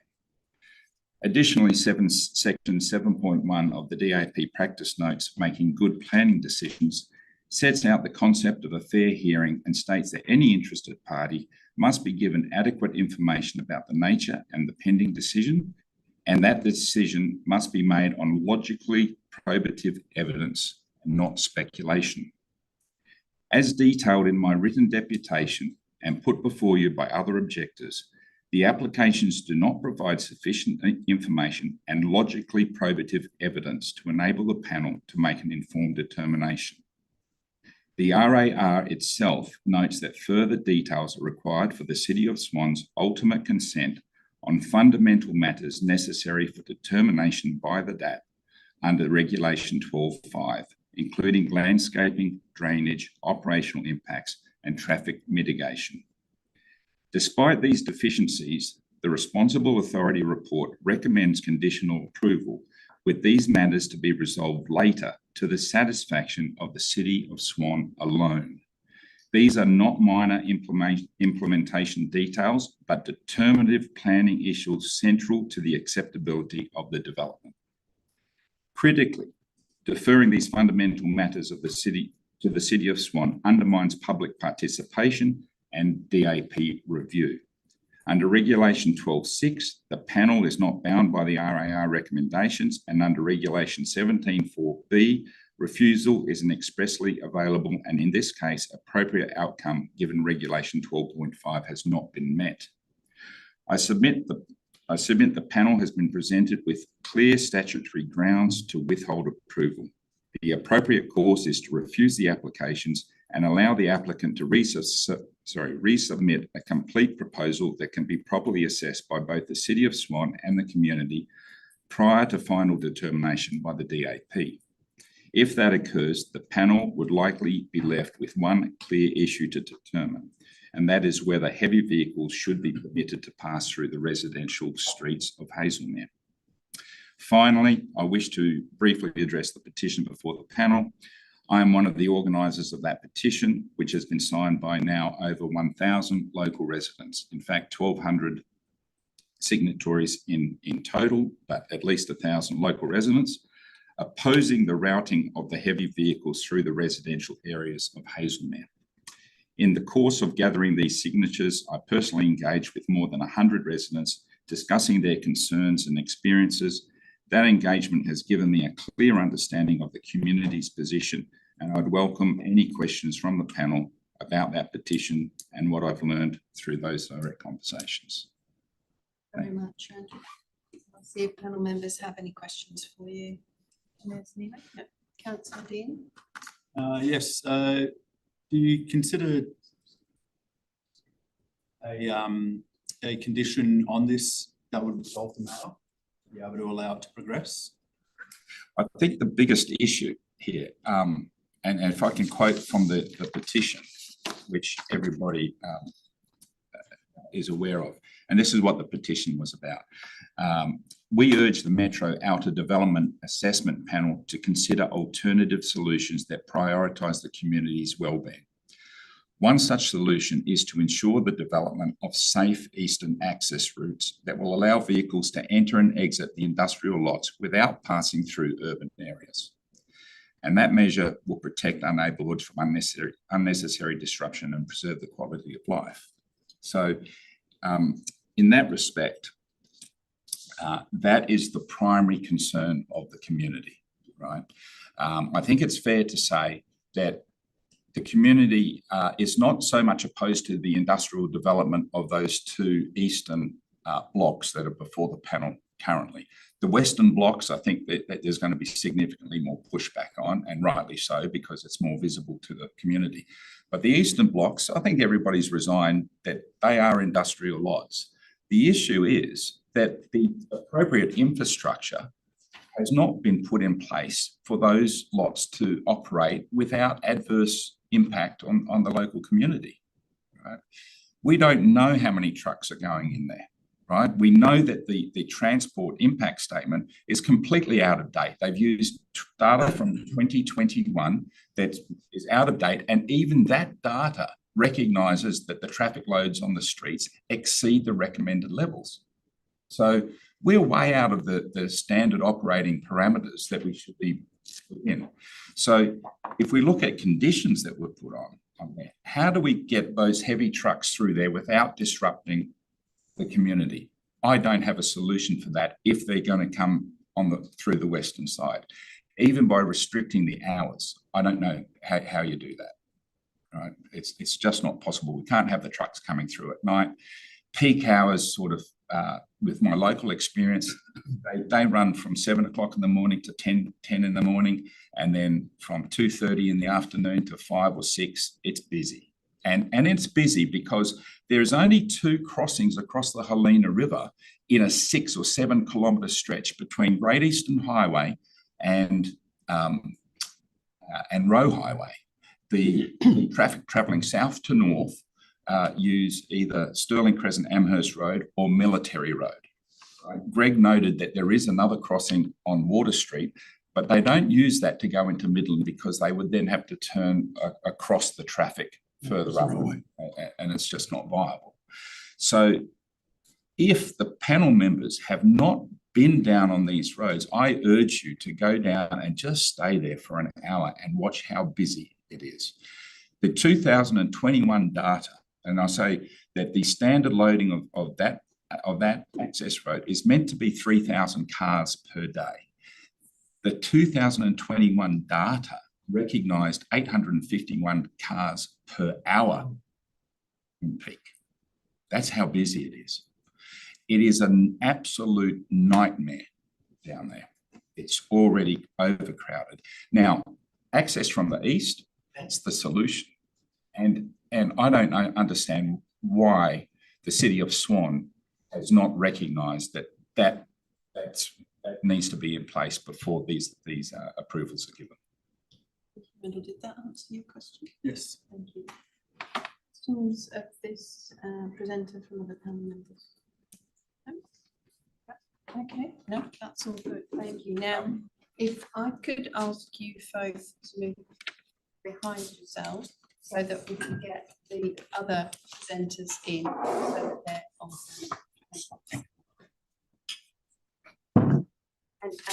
And take your glasses with you. Thank you.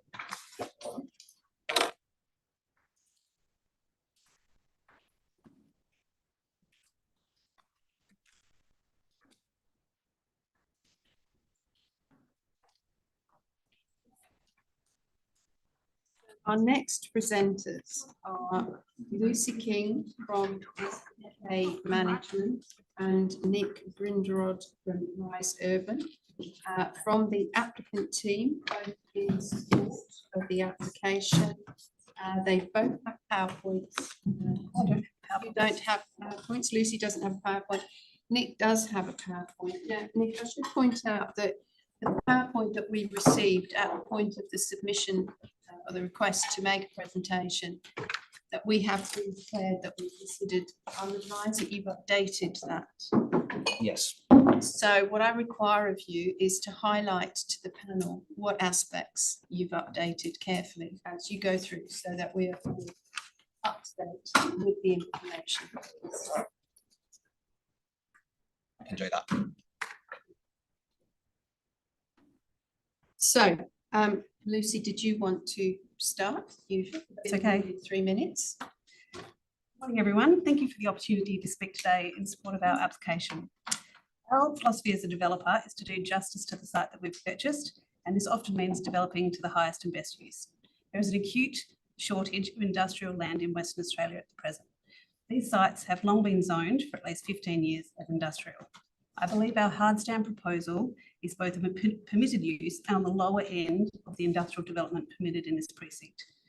Our development is only proposing vehicle access that is already permitted. Development of large sites takes time, expertise, and capital. We've been working carefully alongside the City of Swan to find ways for this development to help expedite the long-held vision for the area, including alternative access arrangements. It is our intention to continue to ensure all aspects of the land holding and associated infrastructure is developed to a standard commensurate with this site, zoning and location as prime industrial land. Thank you for your consideration. Thank you very much, Lucy. Now, Nick, over to you. You've been awarded 3 minutes, and so for ourselves and everybody in the room, those updates are quite important for us to understand, because obviously everything you previously submitted is public information, so we all need to get on the same page. Yes, of course. Thank you. Thank you. Good morning, panel chair and members. Thank you for your time. I'm here today along with Chad Scott, Cameron Leckie and Lucy King to speak in support of the two hard stand applications at lots 1101 and 38 Stirling Crescent. We support the City of Swan's recommendation for approval, and we accept the conditions recommended in the RAR, which I will detail later. Next slide, please. Land use change is challenging for communities to grapple with. That's why town planners undertake comprehensive strategic planning processes to investigate the highest and best use of land while taking the community's views into consideration. The necessary comprehensive strategic planning for these sites was undertaken about 15 years ago. Through that process, Lot 1101 was identified for general industrial development, and Lot 38 was identified to act as a transition from general to light industrial development. The sites were rezoned between 2016 and 2018 to match that intent.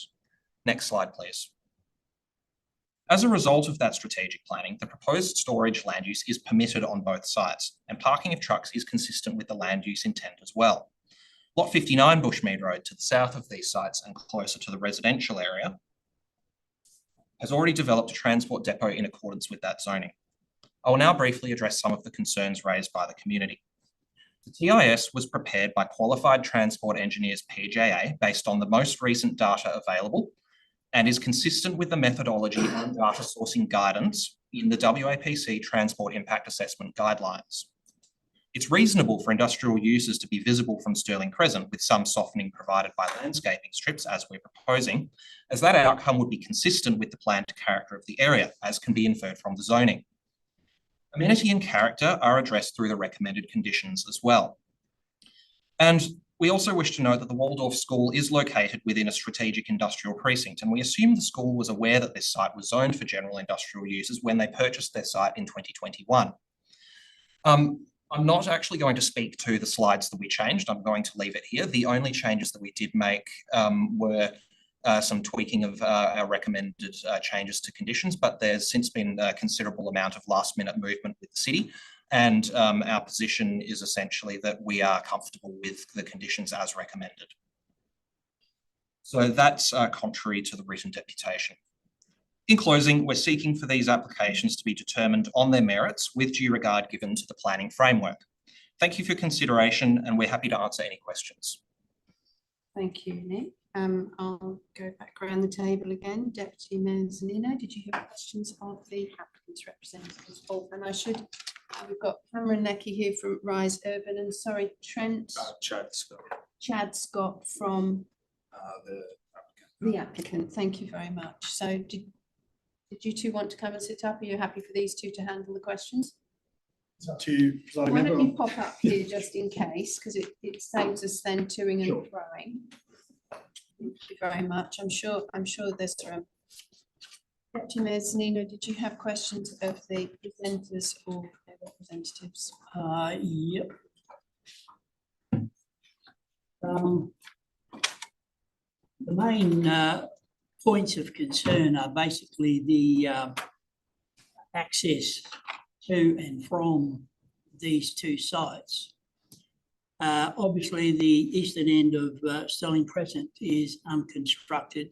So obviously, if this development goes ahead, all the traffic will be going in a westerly direction, has been pointed out by previous presenters.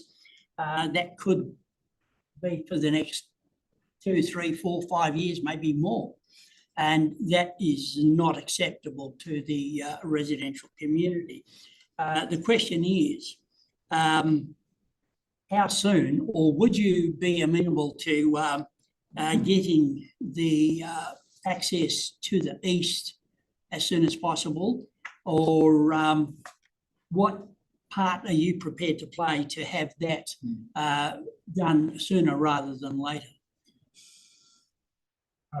Through you, presiding member, we are in quite advanced discussions with the city's assets team about pre-funding the construction of Stirling Crescent.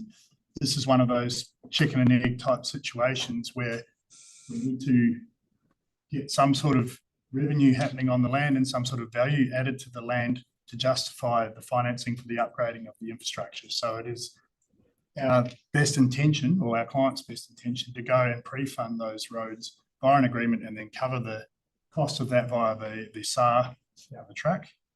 We've had 5, 6 meetings with the city over the last 6 months, I guess, to discuss this. We're quite advanced. We've seen draft deeds.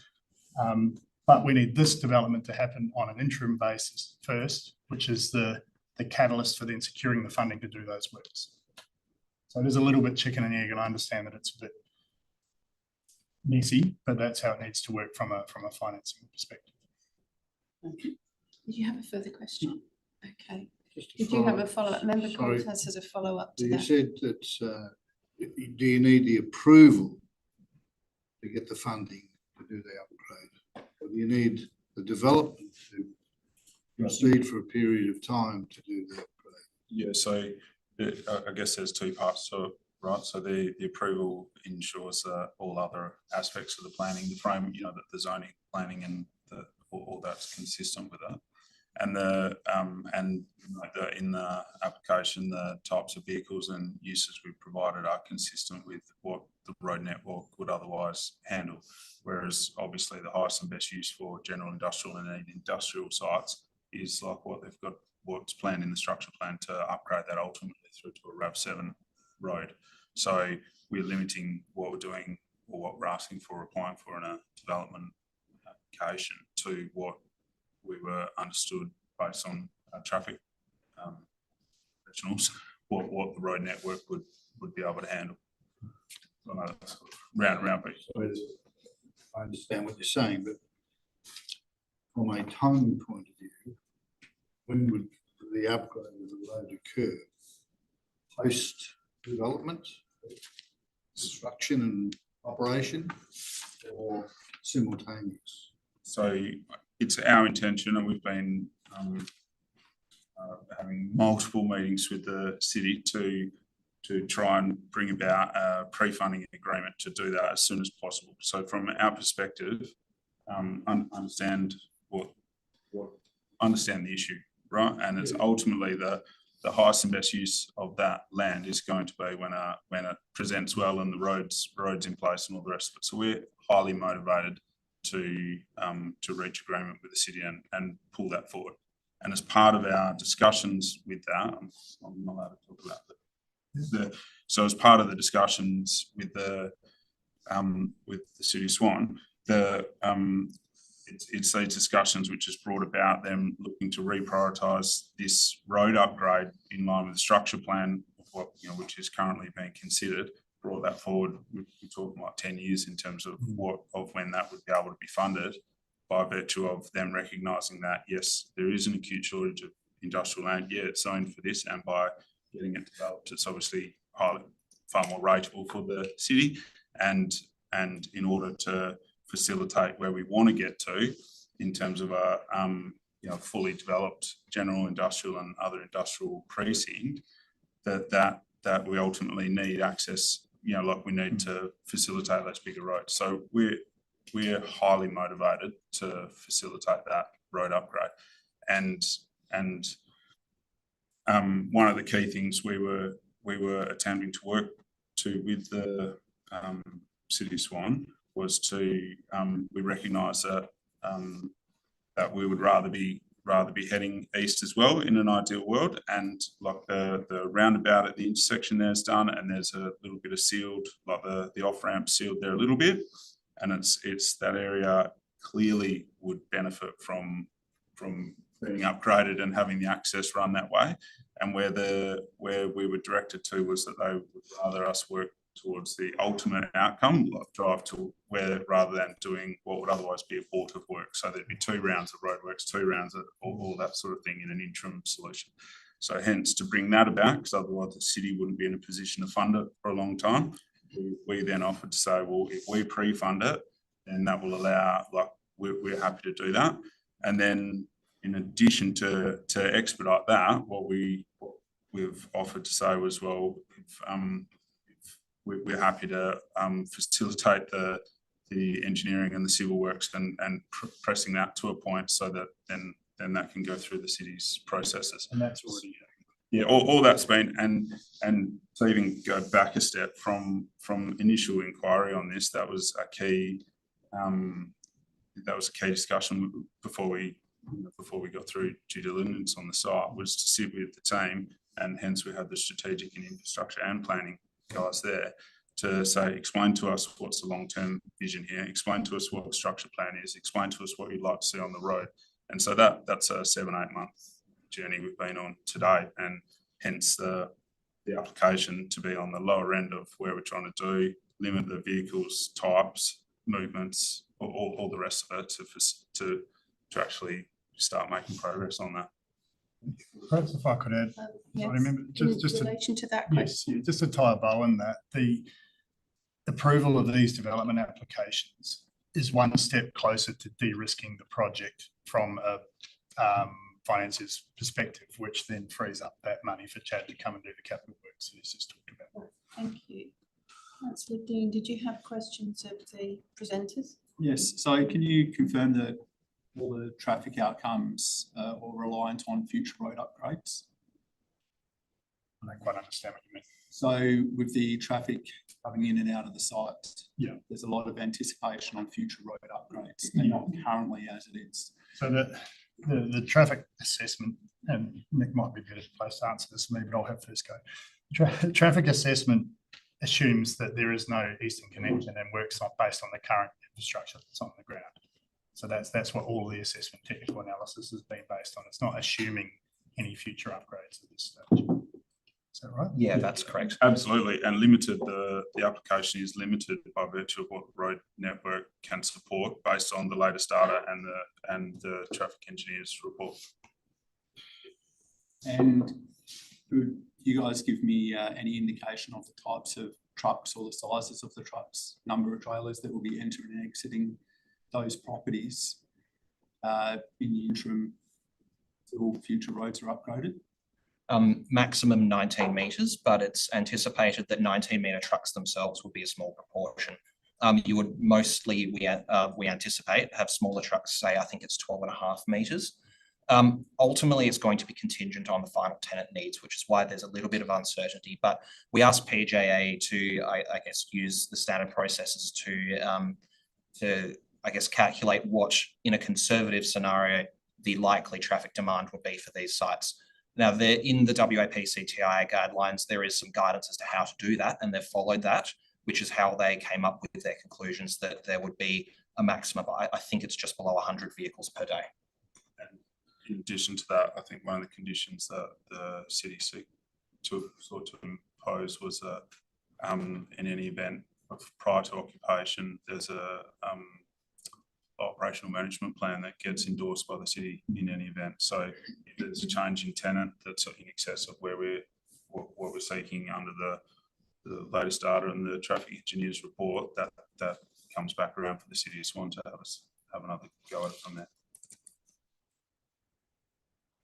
Do you have any further questions? Other questions, please? Member Hergot. All right, I've got a couple of questions. This is going to go on for just a couple of minutes.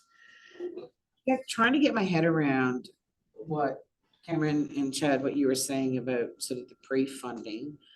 Now, my first question is the pre-funding relating only to the effective extension, because it's a gravel track at the moment, of Stirling Crescent, just to connect with Lloyd Street? No. Does that include the Lloyd Street extension as well? No, not the Lloyd Street extension, but it would be from the Lloyd Street roundabout through to.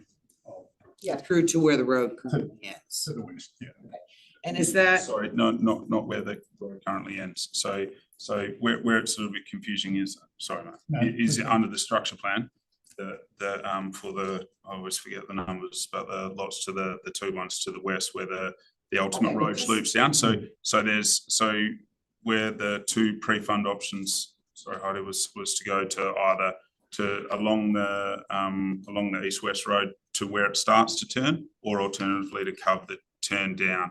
But just along the Stirling Crescent alignment generally, okay? Because the overall works and structure plan, which is 15 years old, the enterprise standard has a bunch of sub-precincts presumably, just kind of show two levels of hierarchy: regional road, which is going to be future Lloyd Street, and obviously Roe Highway and Highway bypass, and then a bunch of local roads, but that's a bit outdated at present.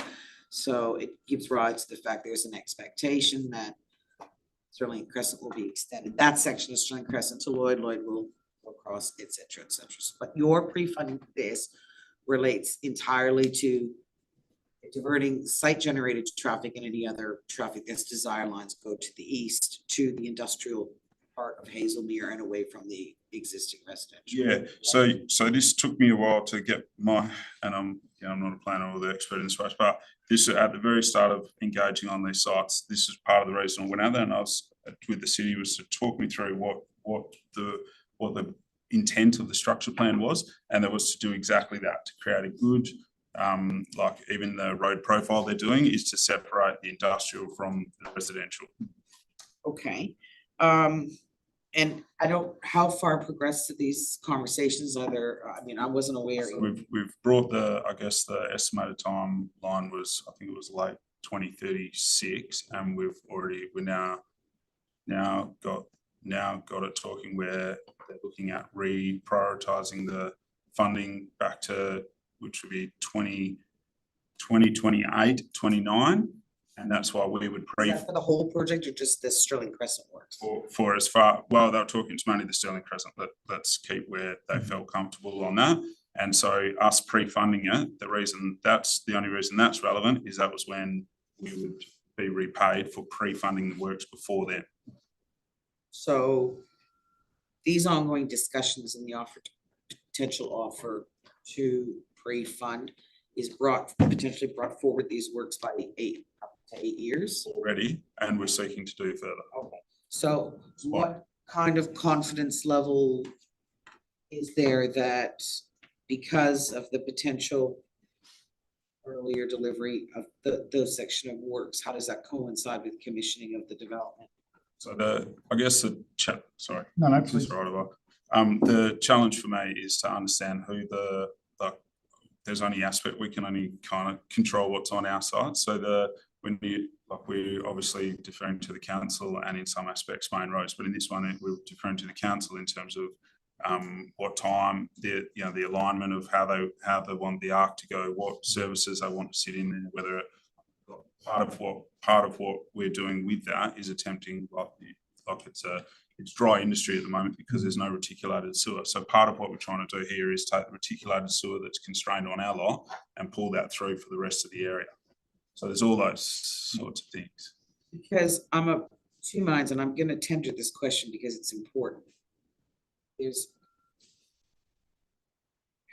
in a perfect world, those works would be delivered fully as expected by the city of Swan, and in the context of sort of full build out of the structure plan as approved presently to serve, and then to tie into future works for Lloyd Street, which will come at some point. The other option being, you know, if there's been any discussions to deliver a connection of sorts, certainly up to public road standards, so that traffic, non-residential, sort of higher order industrial traffic could be diverted to where it's appropriate to go. Is there been any discussions to like a lower level of delivery of that road? Absolutely, and we've been directed to use the existing network and restrict our development to what we're told is as of right vehicles, if you like, on the road. Meanwhile, we work in a parallel stream, if you like, to expedite the ultimate solution. If I could just add to that, Member Hoggett, the option of building an interim eastern leg through to the Lloyd Street roundabout we tabled with the city, and the consensus reached was any interim road would have to be built to such a standard that we might as well build the ultimate, and anything less than the ultimate would be completely aborted and not part of the funding arrangement. So that's what we're grappling with. That's where it got quite circular. We were going to do a simple road heading east, and then Okay, thank you. Did you have a further just a couple of questions, nothing related to that. In terms of the traffic generation, is your consultant here today? Okay. I appreciate the fact that the quantum of daily generation associated with both lots 38 and 11, just deal with them as one for all intents and purposes in terms of traffic generation, and the road load in itself is probably, it's not that large, even in the context of the existing road hierarchy and the volumes. Now, the concern I have, and it just relates to the fact that there has been some significant urban development in that area generally over the last 5 years. And it doesn't really have so much to do with COVID, I believe, just generally how things go. I think things were probably put off and then they just sort of started, and traffic started to get collected again in 2021. There doesn't appear to be documented historical data beyond that date in that particular area. And I'm just wondering if something's not here, but I suppose if you could just sort of be a comfort level, or I guess my question is, how sensitive is this development in the context of what traffic volumes are currently on that road network at present? So maybe not 2026, but say 23, 24, 25. Because the most recent volumes actually are in fact just 2021, and there's been a lot of development in the area. You're spot on. I might let Nick answer that one if you like. So I've thought about this at length, and to go through a thought experiment, let's say there has been a substantial increase in traffic growth over that point in time. Ultimately, the question of need and nexus for upgrades comes down to what proportion of traffic is this development contributing to the network. And if background traffic has gone up, does that not imply that the issue is not us and the issue is the background traffic itself? Therefore, why is it our responsibility to fund things? Now, of course, from a social license and corporate citizen perspective, we are proposing to resolve that. It's in everyone's interests to do so. But I guess ultimately what I keep coming back to is that transport engineers have come to the conclusion, based on their analysis, that this development doesn't need the eastern connection to go ahead from a technical perspective. It's a nice to have, but it's not a must have. Just to add to that too, the same traffic counts we used for the DA for the recent expansion of the school directly across the road, and that was deemed to be acceptable in that instance. And I believe PJA have used a sensitivity test to those 2021 numbers, so they haven't said the numbers that happened in 2021 are exactly what we're experiencing now. There's an assumed growth rate in there. That's my understanding, but I'm proven wrong there. But do you have a further question? I do, and it doesn't relate to traffic volumes. Okay, look, it's not entirely answered, but I don't think we're going to resolve it here today without your traffic engineer. Now, in terms of condition 9, am I to understand from what this gentleman said in his presentation that the deputation request to have it removed is now moot? My understanding from your presentation was that you're comfortable with the conditions as scripted in the RAR with no further changes. That's correct. Right, last quick one, I guess, in the context of just the sensitivities of the community consultation in terms of truck traffic, certainly in the interim to medium term. I don't know how long we'll be potentially using the existing road network, which has as of right and allows for sometimes to use the road network. In a road safety audit done or any kind of design audit, comfort level that's safe and equitable through the proposed interim routine. has there been a separate road safety audit? I think that the TIS acknowledged that the city may wish to undertake one on the Amherst Stirling section. I was asking if it was commissioned by the applicant. No. All right, that's all. Thank you. Thank you. Member Coltas, did you have any further questions? Okay, I just have one. There was some reference to the operational management plan, the conditions that are proposed by the city. But when I look at that condition, it relates to the overheads for Western Power and dust management and external lighting. Now, I think the context of the way that you referenced it was to do with the unknowns of tenancies and should things go beyond what has currently been envisaged, particularly through the TIS, that would be dealt with under the operational management plan. I'm not seeing that in this condition at all. So I wonder if I could have some comment on, you know, how that would be managed, how the use, given that we don't know who the future tenants are or what their operations will be, how will that aspect of operational management be managed? I think the simple answer is that we'd be open to the panel including something additional on that condition that responded to that. Right, and so we might ask the city how they might propose to go about that, but you're open-minded to that. The overall, provided it reflects what's in the traffic report. Yes. Okay, thank you. There are no further questions of these presenters and applicant. Just Member one. Coltas. A practical question. Some drivers do go to the site to answer a call of nature. What do? Because there's no buildings proposed. Do you have any ideas of toilets? Sorry, start with that. It's not intended that this will be used as an operational site in terms of somebody doing a trade. Loading and unloading, and they're there for half an hour or an hour or 2 hours, but you don't want to go to the toilet. What proposals are? It's just a practical thing. You haven't answered it, doesn't matter. I'm sure the council will look into it in due course. Thank you.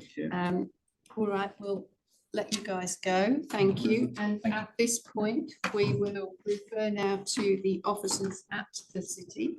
And we have David Tomkin from Russell, Selena DeCosta, Darcy Gibson with us online today to provide us with some answers. But first I'll ask, did the city officers want to make any general comments before answering questions, or did you just want to go straight to questions? Thank you, presiding member. It's Phil Russell here. Selena DeCosta is not with us. David Tompkins is an observer because he's got the applications from the same proponent to the west of this site, so it's material for him to be involved. Yeah. Darcy Gibson was the author. I wasn't the authorising officer, but I'm filling in for Jonathan. There is a few things I'd like to mention in relation to the matter of traffic, which may be of benefit and may well answer many of the questions you're preparing to put to me. As we all know, the issue of traffic is real. And it has been a long-term intention of this local government, in conjunction with the Commission, reflective of the approved Hazelmere Enterprise Area Structure Plan, to upgrade the road network.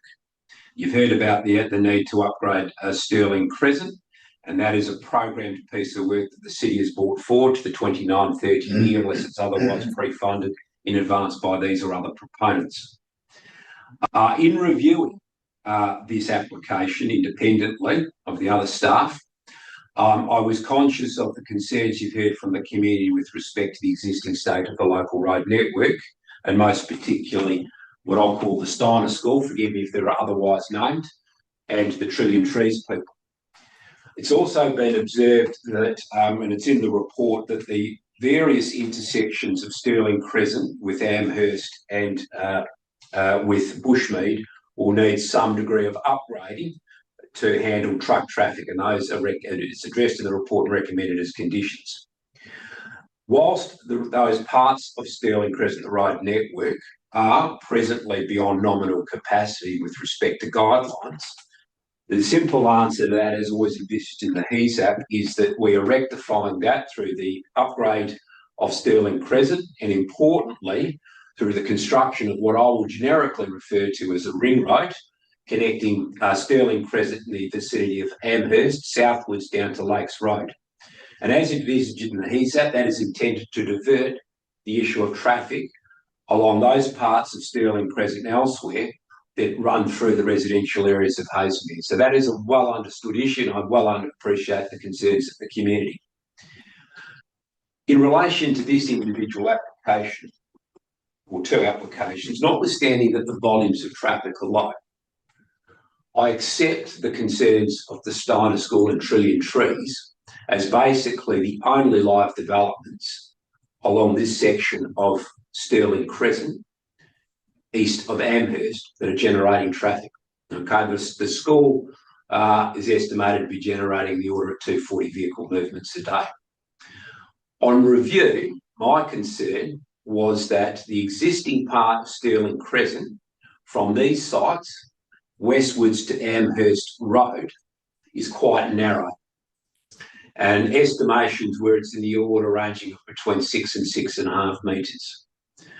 I accept that the introduction of truck traffic, and I won't use the term heavy traffic as distinct from as of right compared to restricted access vehicles, but truck traffic and other traffic, a road carriageway in the order of 6 to 6.5 is probably underdone. So what I have done and what I'm proposing, even though it's not in the RAH here, is a condition requiring satisfactory arrangements with the proponent to contribute to an upgrade of that section of Stirling Crescent to the requisite 7 metres to enable as of right truck traffic and other traffic to operate on a 3.5 split carriageway. It's also suggested that we look at arrangements for line marking, although that will need the approval of main roads.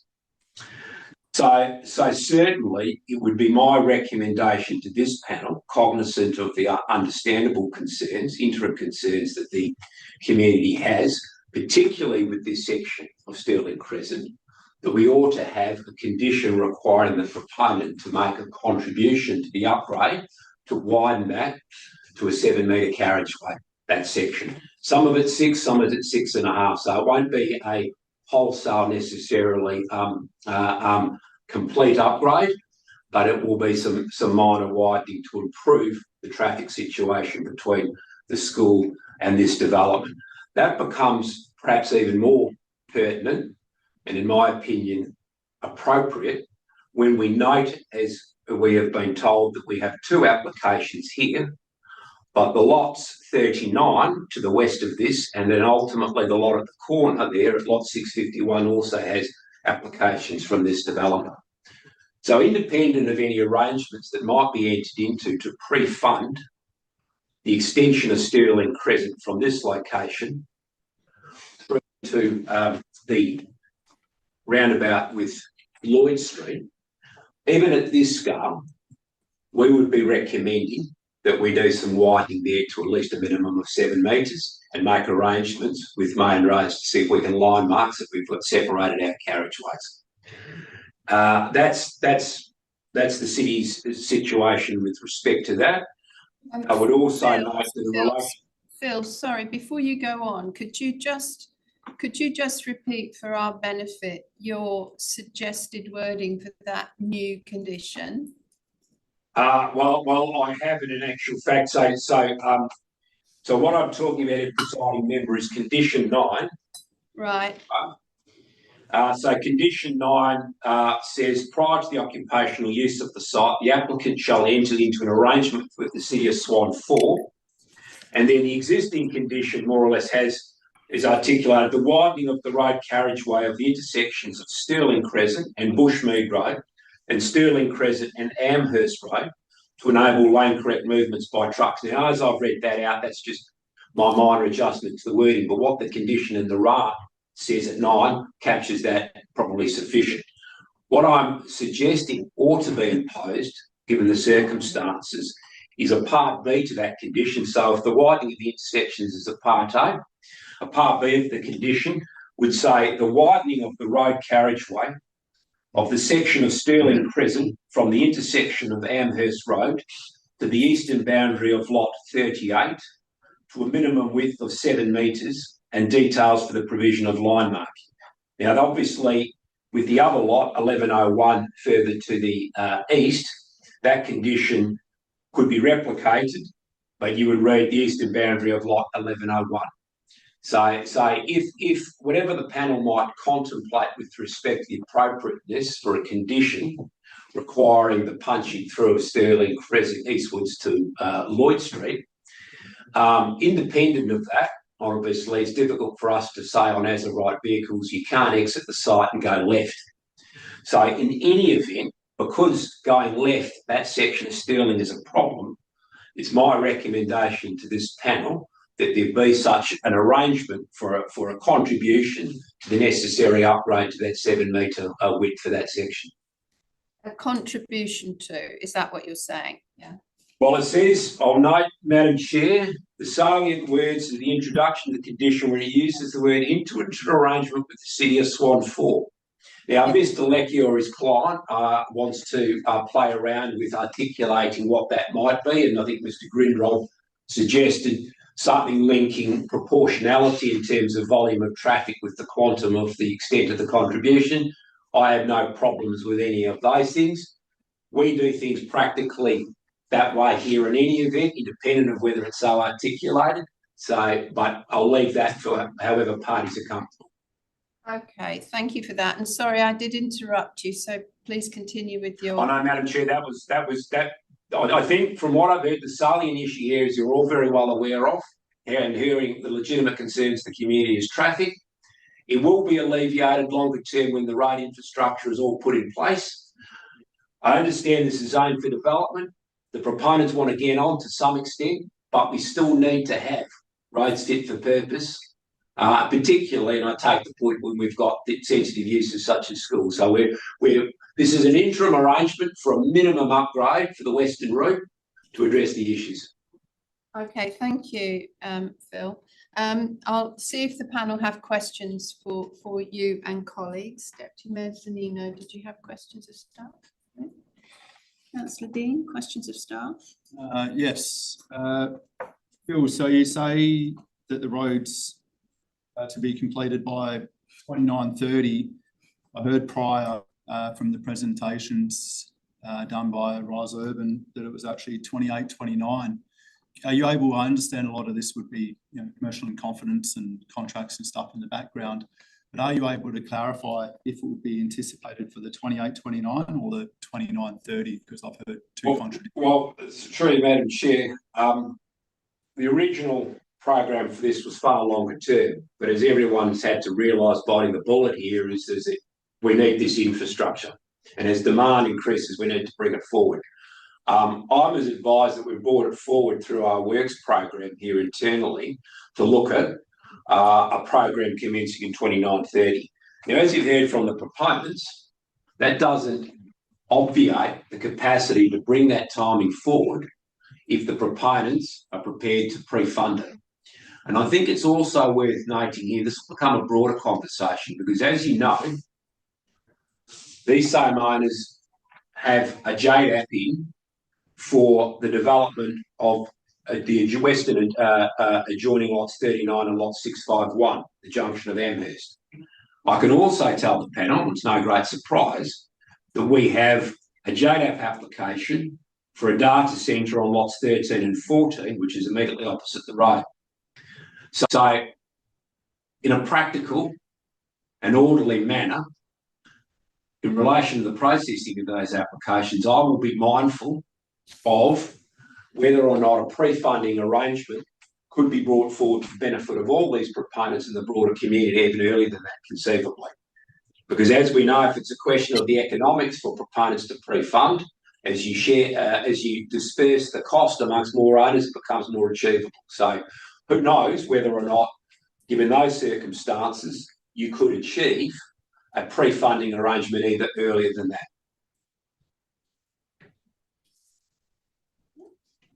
Further questions, Councillor Dean? Oh, good.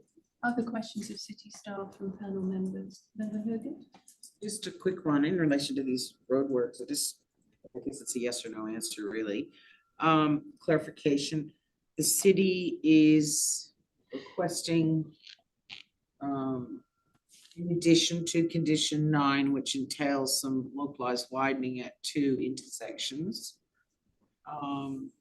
their request is to actually widen the Sterling Crescent across, basically, I don't know between what intersection and what, if it's Amherst or Bushmead, but certainly along the frontage of the site is it's about 200 meters, I believe, the intersection of Amherst. Is that what the city's requesting in addition to condition 9? And I'm recommending to this panel, for the reasons I've outlined, what you'd be looking at is these are 2 side-by-sides, lot 38 and lot 1101. All the traffic, unless other arrangements are made to extend Stirling eastwards, and the traffic might have the option of going that way, that section from effectively the terminus of where Stirling Crescent is in the vicinity of the eastern boundary of lot 1101, right up to about Am Road, okay, that we have widening, and that could be localised widening, but certainly a preliminary estimation is you've got a carriageway, a sealed carriageway, widths ranging from 6 to 6.5. We're saying with this, even this low volume of traffic, operating on this road in an unlined marked environment with school traffic, prudently, we're suggesting that it has that extent of an upgrade, minimum upgrade, even for this low volume of traffic. Why was this not flagged during the city's initial assessment by Tech Services when the application came in and documented in the RAR? Well, this is the bit, okay? This is the bit. It hasn't, okay, for various reasons. So we might look at 2 things. And I was discussing this with Mr. Leckie last night. There is nothing in the applicant's traffic report that details the actual condition of the pavement width of this section of Stirling Crescent. It seems that a contemplation, even with the low volumes, as to whether the 6 metres, whether 6 and 6.5 is appropriate. So it's in short, it is an omission, but on my review and with discussions with senior asset staff and noting the understandable concerns of the school and trillion trees, I'm presenting it to you now, and I discussed this at length with Mr. Leckie for these reasons. I can't change what's been done other than, in my opinion, it ought to be included as a condition properly to address the issues. Okay, so that would be no, it wasn't looked at as part of the original assessment by council. Self-evidently, it's not referenced in the report, so self-evidently, no. Did you have another question? Just yes or no. Has the city considered commissioning a road safety audit for future temporary works there, and have there been discussions to offset the potential costs associated with these temporary or these short-term upgrades against the future more permanent upgrades to Stirling Crescent with the applicant?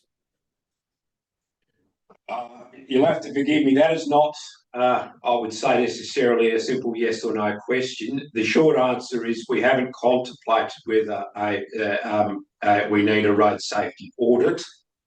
So the answer to that is we haven't turned our attention to whether or not one is required. In relation to the question, which is if you're suggesting, have we contemplated any upgrades for the interim arrangement, if you will, against the ultimate upgrade? No.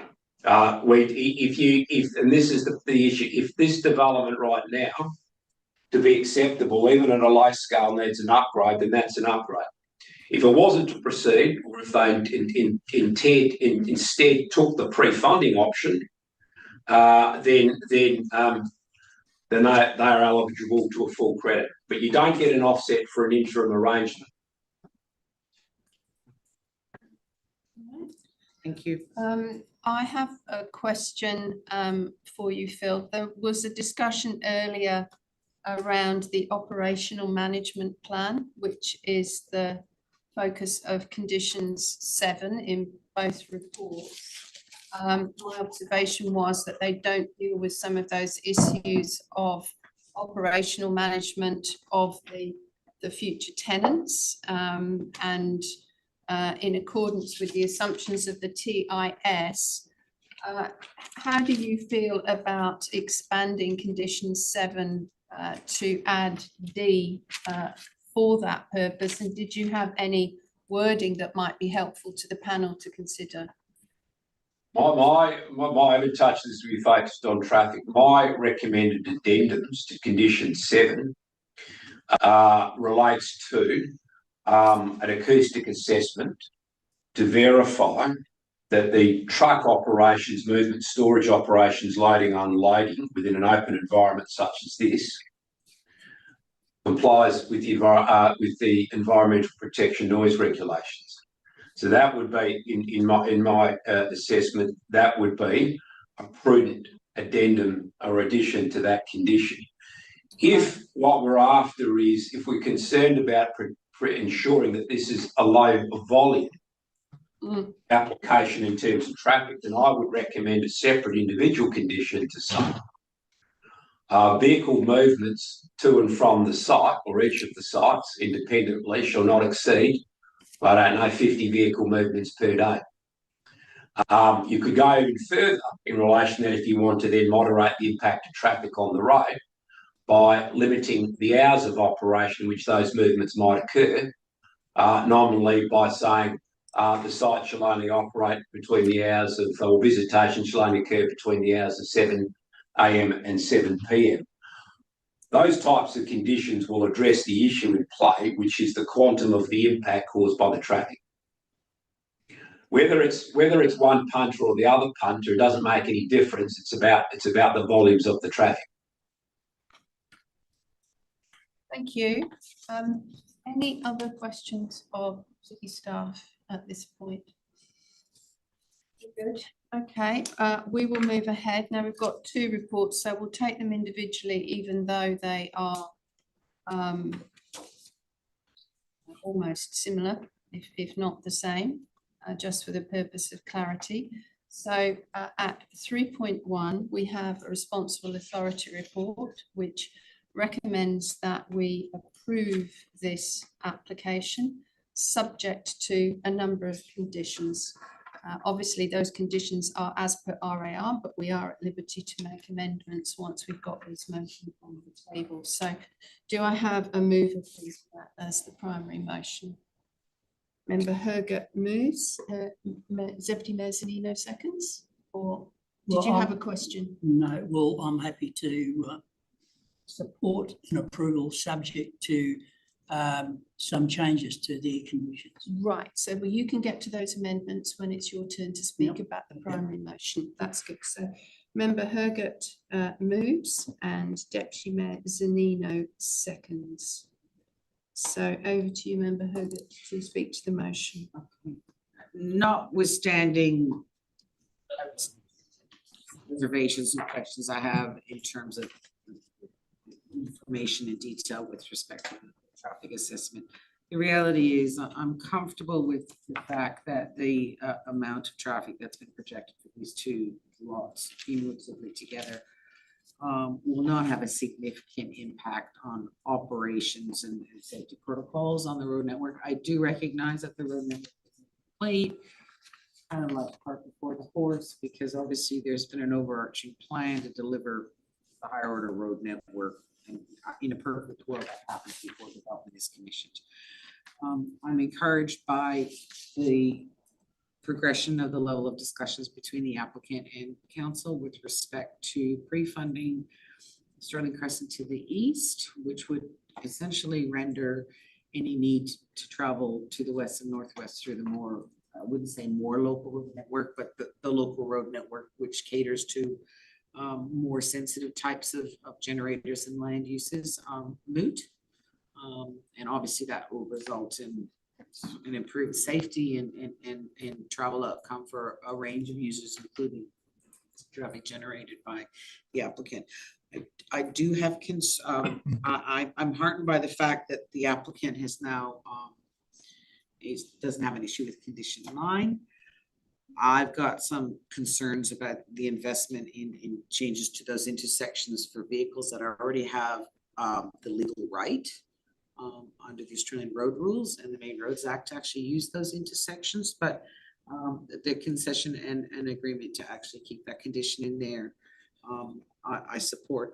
I do have concerns about any requests beyond what's outlined in conditions in the RAR for additional roadworks when there is an understanding and a high level of engagement and an intent to progress the higher order of roadworks. I think the timeframe having been moved up, fingers crossed, certainly for any extension of Sterling Crescent to Lloyd Street, I think will give rise to sort of a temporary inconvenience to other users in the area. In fact, whether or not that's perceived or real, I think that that indicates that potentially those will be delivered maybe even at the same time that the development is commissioned, and it will also give rise to an improved outcome for everyone in the area generally. I think that's not a reasonable outcome. So for these reasons, I support the application with no changes to the conditions. All right, thank you. Deputy Mayor Zanino, you seconded. Would you like to speak to the motion and propose any amendments that you want to make? We take amendments one at a time. Okay, thank you. Yeah, I'm happy to second the motion, but only with changes to conditions. Now, as we've heard from the presenters today, there are a lot of issues that are concerning, very concerning to locals and others as well. There's been a petition of over 1,000 signatories. Obviously, people are concerned. Now, what I would like is a change or an addition to condition 7. Yes, do you want to outline that, and then we'll seek a seconder before you speak to it. Right, the addition to condition 7 would be the addition of D. Yes. Which would be an acoustic assessment of noise expected to be generated by truck movements and storage activities within the site to affirm that the noise emissions would comply with environmental protection noise regulations 1997, inclusive of any operational or physical measures to be deployed to achieve compliance. Okay, that's amendment 1, moved by Deputy Mayor Zanino. Is there a seconder for that, please?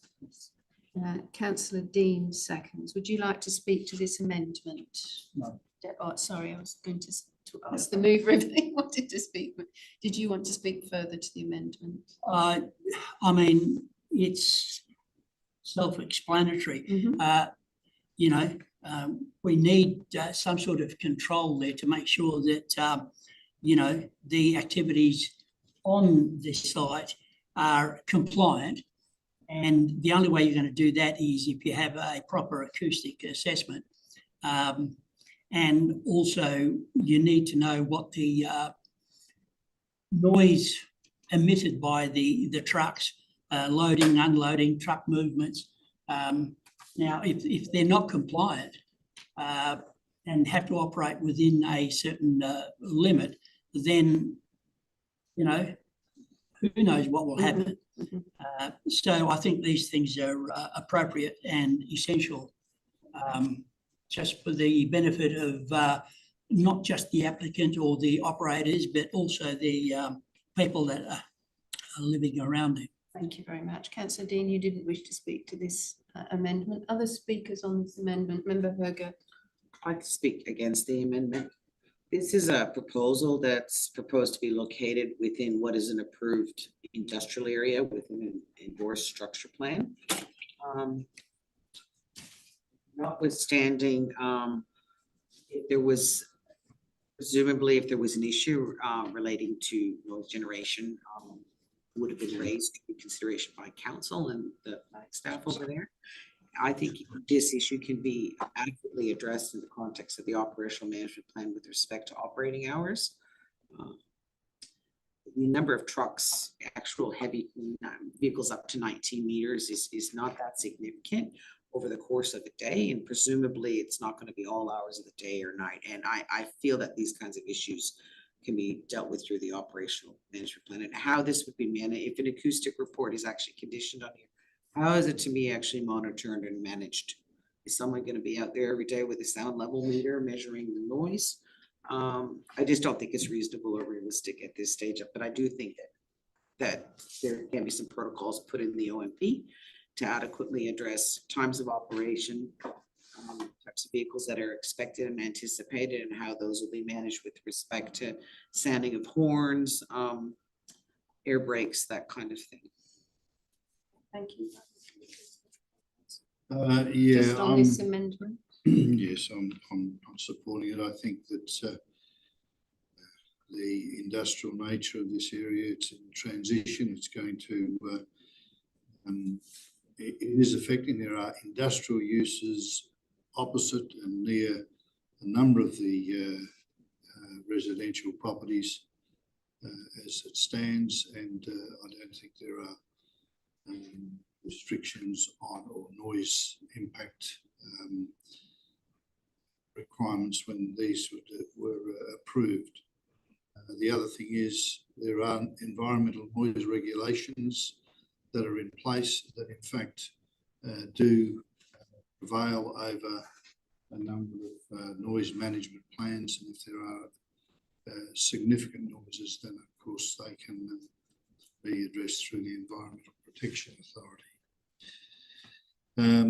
I don't see anywhere here that we've got restrictions on the use of the site. I don't think there's any lighting plan that was proposed, or I don't think there's any external lighting be proposed for the site. I think that the restriction of hours of operation should have been addressed earlier. Oh, that's not part of this amendment. Yes, I know, but I'm getting back to the operational noise levels through there. So I'm not supporting it. Okay. Assessment. I'll speak to it. From the information that we've received, and obviously at this point, because there are a great many unknowns about the tenancies and their activities, at this point, that aspect of noise, in my view, hasn't been adequately dealt with, in the sense of this development's interface with some perhaps more sensitive uses. Yes, certainly it is an area where industrial development is anticipated and is already active. However, we're here at the interface with school, and admittedly the school was approved and should have had full knowledge that they were in proximity to an industrial area, but nonetheless there are some sensitivities there. I don't believe it is an onerous requirement. It wouldn't be unusual in terms of an operational management plan to have matters of this nature dealt with. I do respect that there are external environmental noise regulations, and that, you know, in a retrospective sense, if there are reports about noise, then they can be dealt with. What this does in some ways, I see, is provide a certain amount of protection for the development, given that there has been some concerns around its impact, for the applicant simply to prepare this study and then to propose any measures, if any, that are required.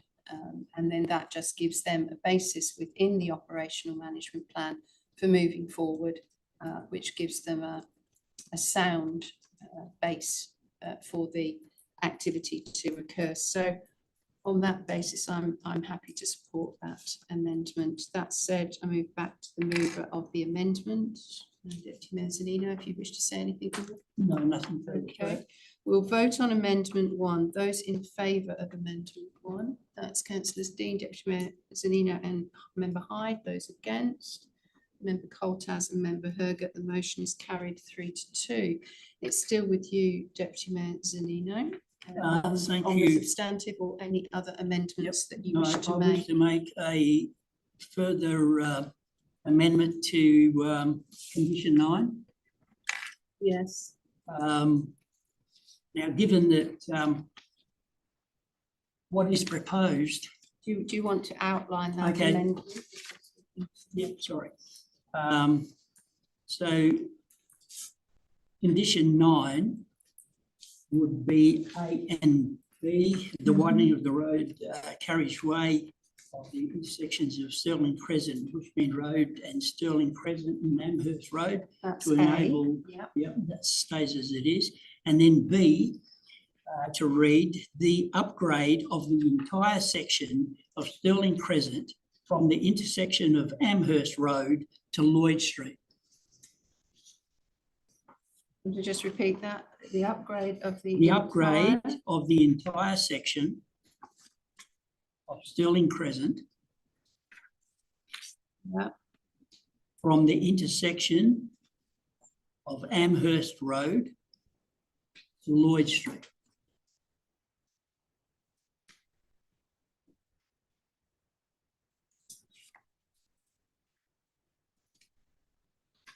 Okay. And is that your full amendment to Yes, to that condition? condition 9, yes. Okay, is there a seconder please for that? Sorry, Second, can I yes. get the full wording of the condition, please, Presiding Member? Yes, so my understanding is that it reads as per condition 9 does at the moment, right the way down. Although what we are saying is something like after arrangement with the City of Swan, there'd be a comma, and then the upgrading of Stirling Crescent would be A, where it finishes Stirling Crescent and Amherst Road intersection to support lane correct vehicle movements. And then Deputy Mayor Zanino has introduced B, the upgrade of the entire section of Stirling Crescent from the intersection of Amherst Road to Lloyd Street. Yes. And then it concludes to the satisfaction of the City of Swan.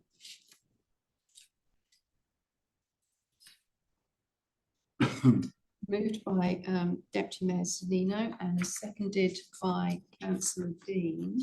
Did you wish to speak to amendment 2?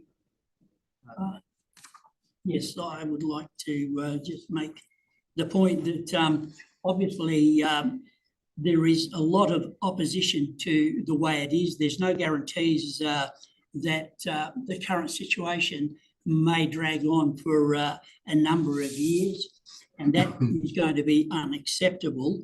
And I think the applicants have already said that, well, the city has indicated that they would have to obviously widen the road carriageways in Stirling Crescent, and as Mr. Russell has indicated, he would be saying that 6 metres or 6.5 metres is not adequate, they would like to see it widened to 7 metres. Now, in my opinion, when you look at that, you may as well construct a brand new road all the way through, and you're actually saving money, and you're saving a lot of heartache, because what happens is those blocks then become more viable and more valuable to the applicant, because they can do other things on there, because the traffic no longer has to go in a westerly direction and upset the residential areas and create problems, because the logical thing for access and egress would be to go in an easterly direction to Lloyd Street, because you're hitting the main roads and you're staying away from everywhere else. So in my opinion, it's a no-brainer. That would be the logical thing to do. And as has already been indicated, you know, apart from allowing the traffic, the truck traffic to the east, it would facilitate full ultimate upgrade of Stirling Crescent. And it then also entitles the applicant to pre-funded credits against the special area rate. So I think that it would be in the applicant's best interest, and the community's best interest, and the council's best interest for that to occur. So I am moving that way. Thank you. And Councillor Dean, you didn't wish to speak to the amendment. Other speakers on this amendment? Member Hergert. I'd like to speak against the amendment for many of the reasons that I've already outlined with respect to the discussion, previous condition on it, and just more generally. Condition 9, I'm going to read for, I think more than adequately addresses the short-term concerns that the city had at the time of review. And the fact that the applicant has indicated that they're in extended discussions with the city to progress the upgrade of Stirling Crescent. I think the requirement to upgrade not just section along the frontage to Lloyd Street, which is not unreasonable, but also all the way west to Amherst, kind of gives it's contradictory. I think the intent of the engagement to upgrade the road to the east is to try to get the traffic off that sort of western, northwestern section of that broader area, if you like, and out of the intersections with Amherst and Stirling Crescent and Bushmead. To upgrade it entirely, I think is overkill and completely unnecessary. And notwithstanding, there is judicial precedent with respect to nexus and how that relates between generating demand on the road network and general safety outcomes, et cetera, and investment in roadworks for the greater good. I don't know that we can condition the city to actually credit those works. I don't know how that works. I'm not a planner. I just think it's overkill and it's completely unnecessary. And for that reason, and notwithstanding with respect to natural justice planning outcomes, I don't support this change to condition. Member Colthouse. Look, I'm in two minds about the condition.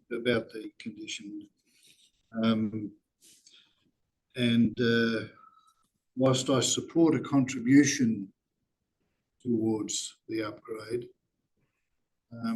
traffic will still come down Lloyd Street once that bridge is built, and notwithstanding the fact that there are alternatives down Bushmead Road, traffic will still, as a right, be able to enter Stirling Crescent and drive down to the Bushmead Road intersection, or go down Lloyd Street and go along Bushmead Road. So it's the quantum of contribution that I'm a little bit nervous about. The condition as it reads, to the applicant shall enter an arrangement with the City of Swan for A, the upgrading of Stirling Crescent Bushmead Road intersection and the Stirling Crescent and Amherst Road intersection to support lane correct vehicle movements. It doesn't say contribution to, it says shall enter in arrangement with the City of Swan. Well, it's now up to the City of Swan and the applicants to sort that out. They don't object to it. B, can I have the reading of that again, please? Yeah, it was the upgrade of the entire section of Stirling Crescent from the intersection of Amherst Road to Lloyd Street. Well, once again, is that intended for these one lot to fund all of that, or is it a contribution to? Well, we're not having a discussion about it. So, no, I'm not having a discussion, I'm postulating. So, so I think that I'll support the amendment, but the caution is that you could drive a truck through this condition on appeal because it's not definite enough. Okay. But I'll support the amendment. I'll speak to it. I share Member Coltaz's concerns about the openness of the wording of this condition.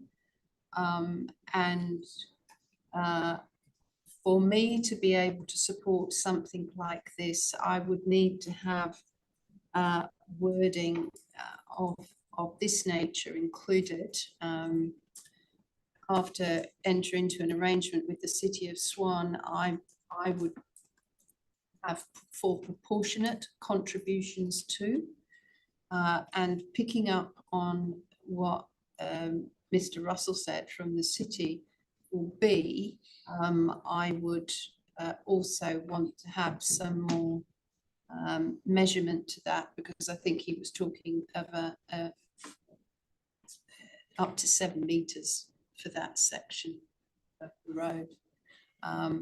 But I kind of find it difficult to support given it's so open, but I think with some more definition, I could perhaps support it. Now, I move back to you as the mover. Through you, Madam Chair, I am open to suggestions, or if anyone wants to make any appropriate changes. But what I've said is that if they have to widen the road because it's not acceptable in its current form to a width of 7 metres, you may as well build a brand new road. Now, what's happening is that the City of Swan has got this road for upgrade in the future.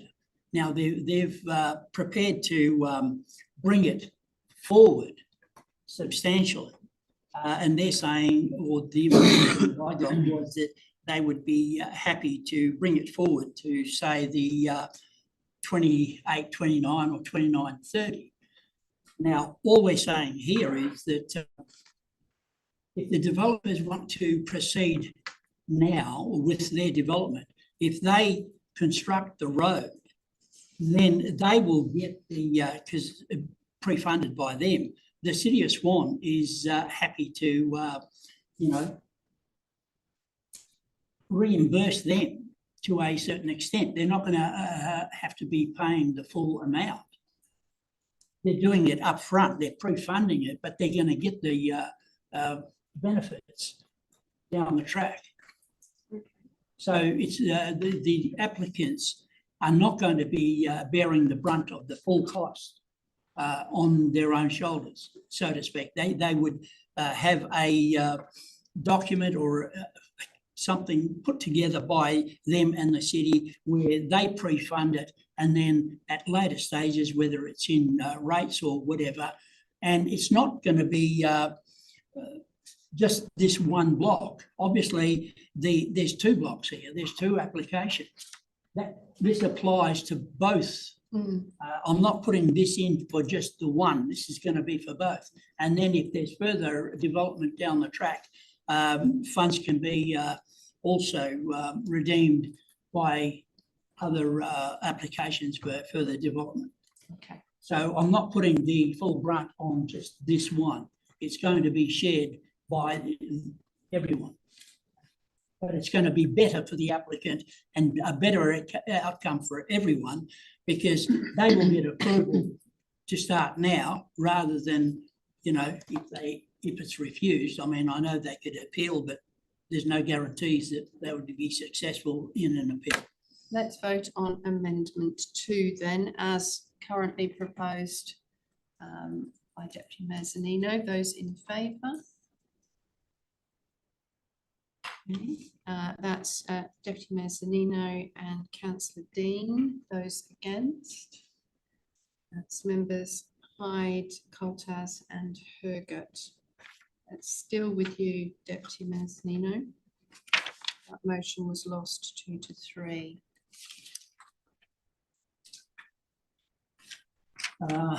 Thank you. Well, I mean, as far as I have seconded the motion, but without the amendments to those conditions, unfortunately, I cannot support the motion as it stands, and I will vote against it. Okay, thank you.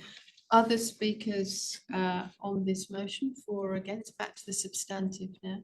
Did you wish to speak to the substantive, Councillor Dean? No. You haven't spoken. Member Coltas? Look, I'm supporting the proposal, but I did want to, and for the reasons that this area, I think a lot of people acknowledge that it's in transition. There's been a long-standing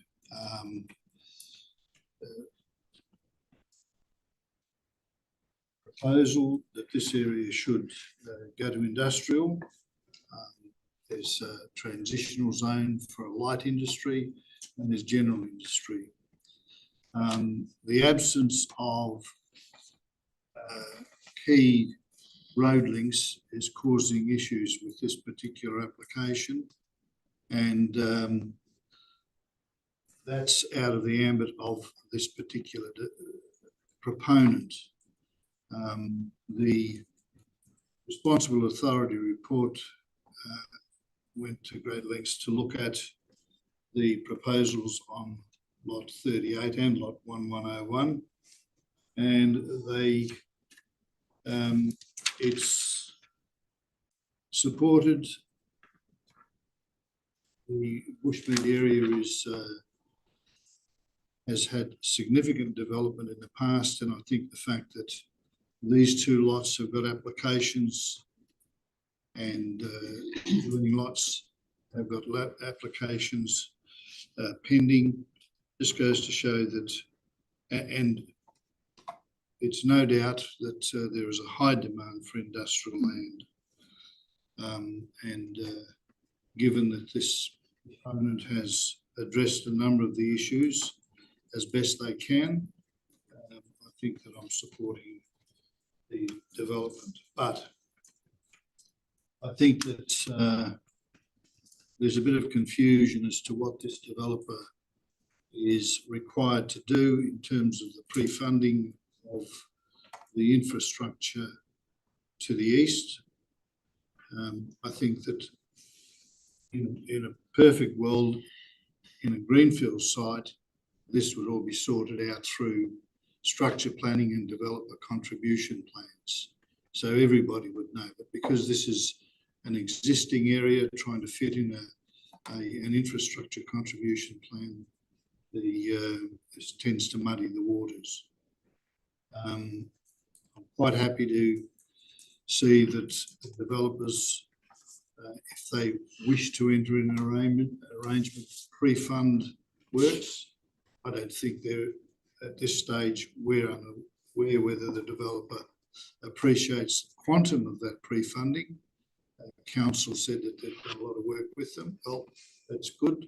Then I would be prepared to amend condition 9 to proportionally pre-fund the works, so that is that an amendment that you wish to make? Yes, so amendment 3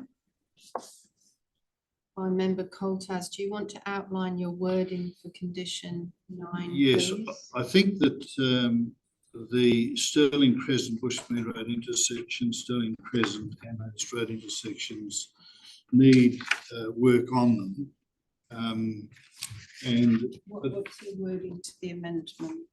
Well, to continue on with the wording saying prior to the occupation or use of the site, the applicant shall enter in arrangement with the City of Swan for the proportional contribution, or a proportionate contribution to A, the upgrading of Stirling Crescent and Bushmead Road intersection. Yeah. And Stirling Crescent and Amherst Road intersection. Yeah. To support lane correct movements to the satisfaction of the City of Swan. Yeah. And B, yeah, the widening of Stirling Crescent to 7 metre standard. Yeah. From the eastern boundary of lot 1101 to the intersection of Amherst Road. Okay, I'm happy to second that. Did you wish to speak to it? Well, it just mirrors the fact that it's recognising that these have to be proportional contributions. You can't saddle the full cost onto, in this case, one landowner, and the next item, the second landowner happens to be the same one. But there are other landowners in the area that are required to contribute to them, and that's the role of the council to determine. There's precedence that the conditions have to be fair and equitable. I think this condition amendment would go a long way towards that. Thank you. The seconder, I concur with what you say. I'm happy with the rewording of this condition because I think it gives a more measured and more certain approach. It deals with those matters around the adequacy of Stirling Crescent for pedestrian safety in connection with the activities that are about to go on this lot. And I think from the applicant's point of view, to use those words proportionate contribution is important because it makes it a much less open-ended and provides a degree of clarity to the condition. Other speakers on this amendment 3. Deputy Mayor Zanino. Thank you, Madam Chair. Unfortunately, I can't support this amendment purely and simply because it is only going from the eastern boundary to Amherst Road. So what you're doing is you're actually channeling all the traffic in a westerly direction. The object of the matter is you need to channel the traffic in an easterly direction away from where the residential development is. And this does nothing to alleviate that because you're actually channeling all of it. You're upgrading the road so that all the traffic can go to a westerly direction and aggravate the local residents.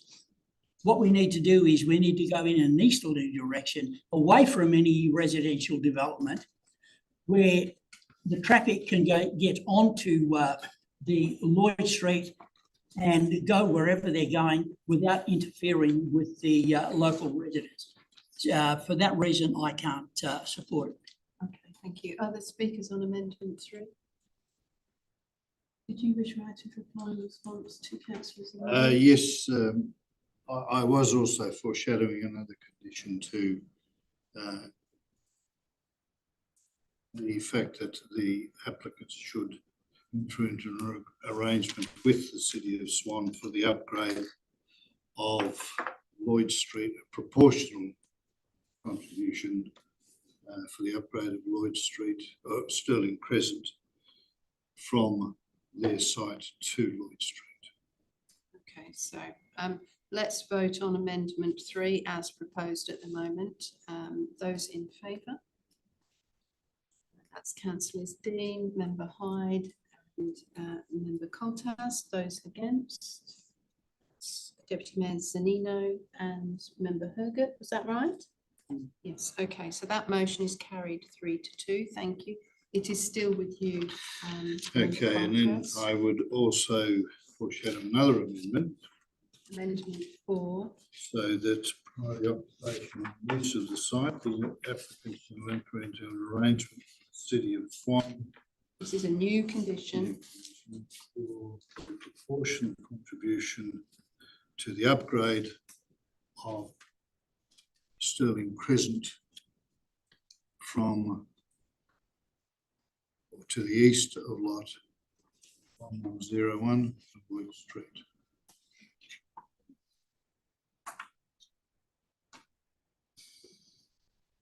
Okay. So I have a seconder for that, please. That's moved by Member Coltas, seconded. Councillor Dean, second. Thank you. Member Coltas, would you like to speak to this? Yes, look, I don't think that condition 9 and 10 are mutually exclusive. I think that given the uncertainties and the lack of definitive arrangements towards the upgrades of intersections of Stirling and Bushmead and Stirling and Amherst and the pavements in Stirling Crescent, widening that can happen, or they can go to the full upgrade of Stirling Crescent to the east. And that's really conditions that are there that need to be negotiated with council, both in terms of the quantum and timing. So that's the reason that I'm putting forward that condition. Thank you. Councillor Dean is seconded. Did you wish to speak to the amendment? No. Other speakers for or against the amendment? Messanino, did you wish to speak to this amendment? No.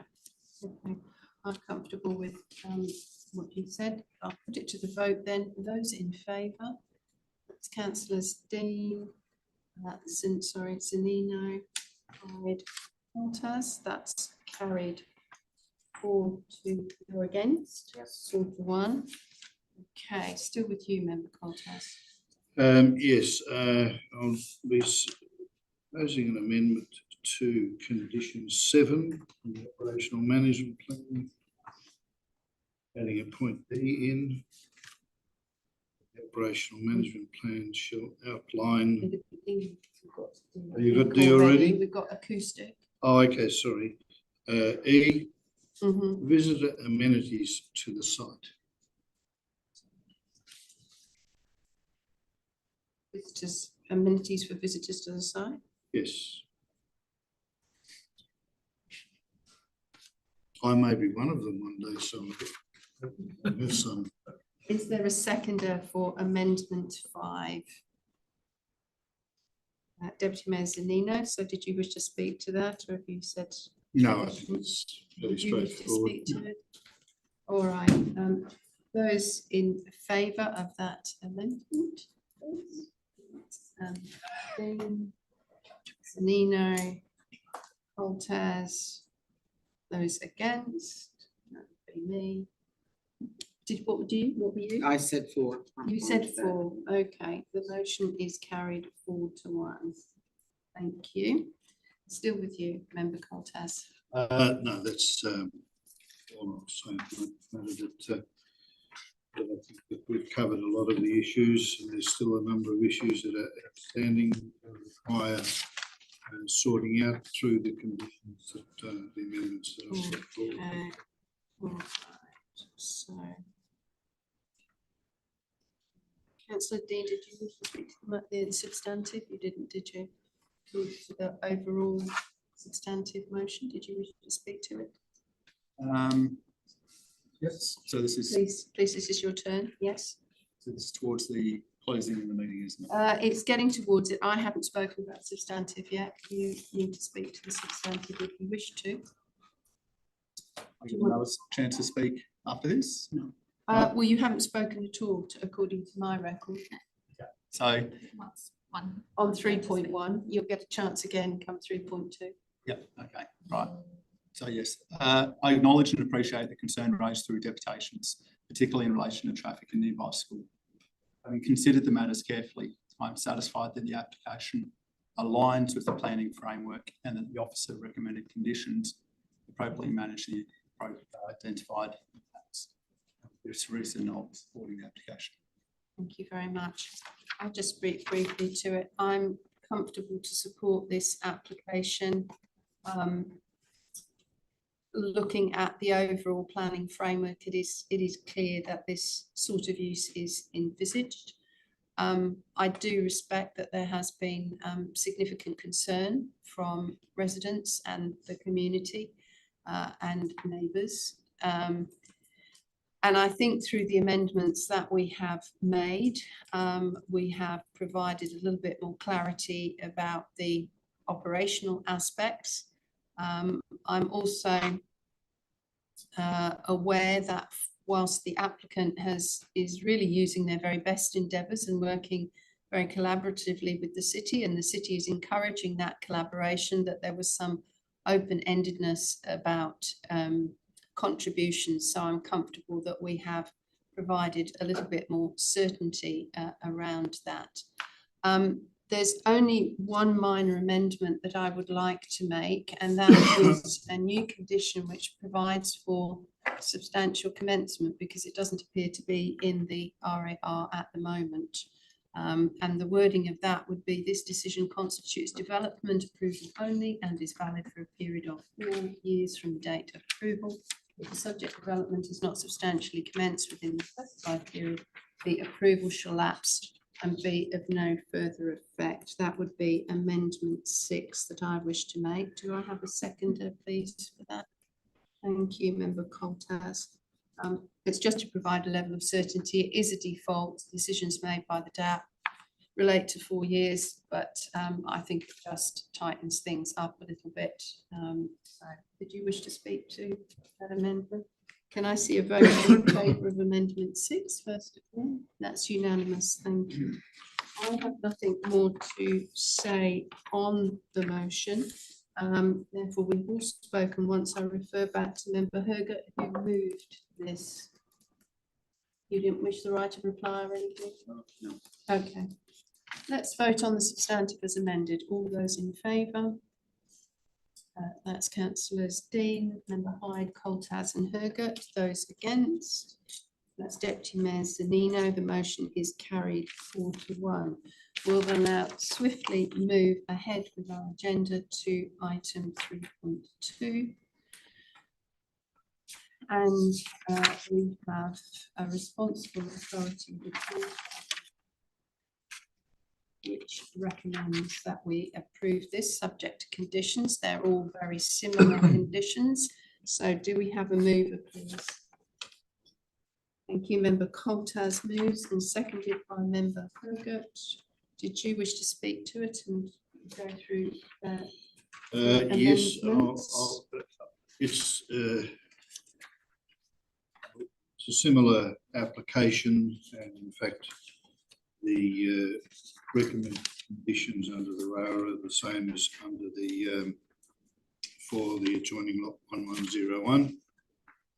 So I'd be proposing that the amendments in that application.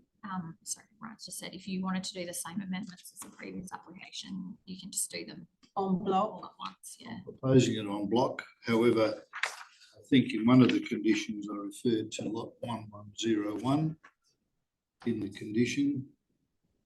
It would have to refer in this one to lot 38, to the eastern boundary of lot 38. Okay.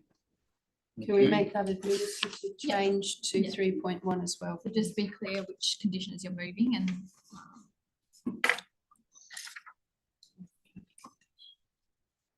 Okay, other than that, I'm not, we've discussed and went through the applications or the nature of the application. They're identical, so I'll just be supporting it as for the amended. purpose of the record, there is the amendment to D and E of condition 7. There is amendments to condition 9.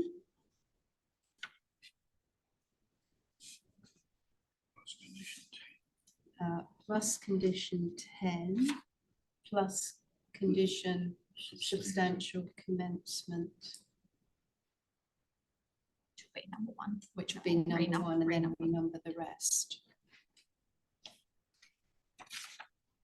I'm happy with that. So for Jean's moving that then. So Jean's moving those amendments. I'm happy to second those amendments. Those amendments are consistent with the previous amendments made to the report. Did you wish to speak any further to that en bloc amendment? No. I don't wish to speak any further to the en bloc amendment. Does any other member wish to speak? Okay, let's vote on that amendment 1, which is en bloc as per the previous decision. Those in favour? That's unanimous. Thank you. Still with you on the substantive, Member Coltas. No. Further to add? Okay, Member Hergot, you were seconder of the substantive Nothing more to motion. add than I did on. Okay. Did any other member wish to speak on the substantive motion for 3.2? We're all good. Did you wish to say anything for the right of reply? No. All right, on 3.2, as proposed and as amended, those in favour? That's councillors Dean, members Hyde, Hergot and Coltas. Those against? That's Deputy Mayor Zanino. That motion is carried 4 to 1. Just briefly then, we have nothing further in terms of Form 2, nothing further in section 31 SATs. There is a list of SAT applications on the DAP website should members require it. As we're at the end of the meeting, I'll thank Councillor Dean and Deputy Mayor Zanino for their attendance today. Thank the staff at the City for their response, and thank the presenters and other members who have attended. And Secretariat for keeping it running smoothly, and close at 1:30 p.m. Before you close, can I offer up my script for your consideration? It's be entered into the records. Well, what happens is, so your original script that you provided to us as, a substantial piece has already been included in the public record. Sure. We don't ordinarily accept materials addition to that at the meeting, and you did speak generally consistently with what you'd said previously. Yes, but I've made some specific references to the regulations in here, and I think that they, although they're on the record already, I didn't. Standing orders, we don't accept handouts on the day of the meetings. I think that the chair has the option to accept them. I do, but I'm not sure from this point of view, given that, decisions have been made and that we've run the meeting. Or if you the could consider benefit of doing that. there's no prejudice to anybody. You can hand it to me and I'll have a look at it. But generally, we don't accept, revised PowerPoints. And given that the applicant had revised their PowerPoint, they didn't present that to us either because we've got no prior notice of it. So I'll have a look at that. Thank you.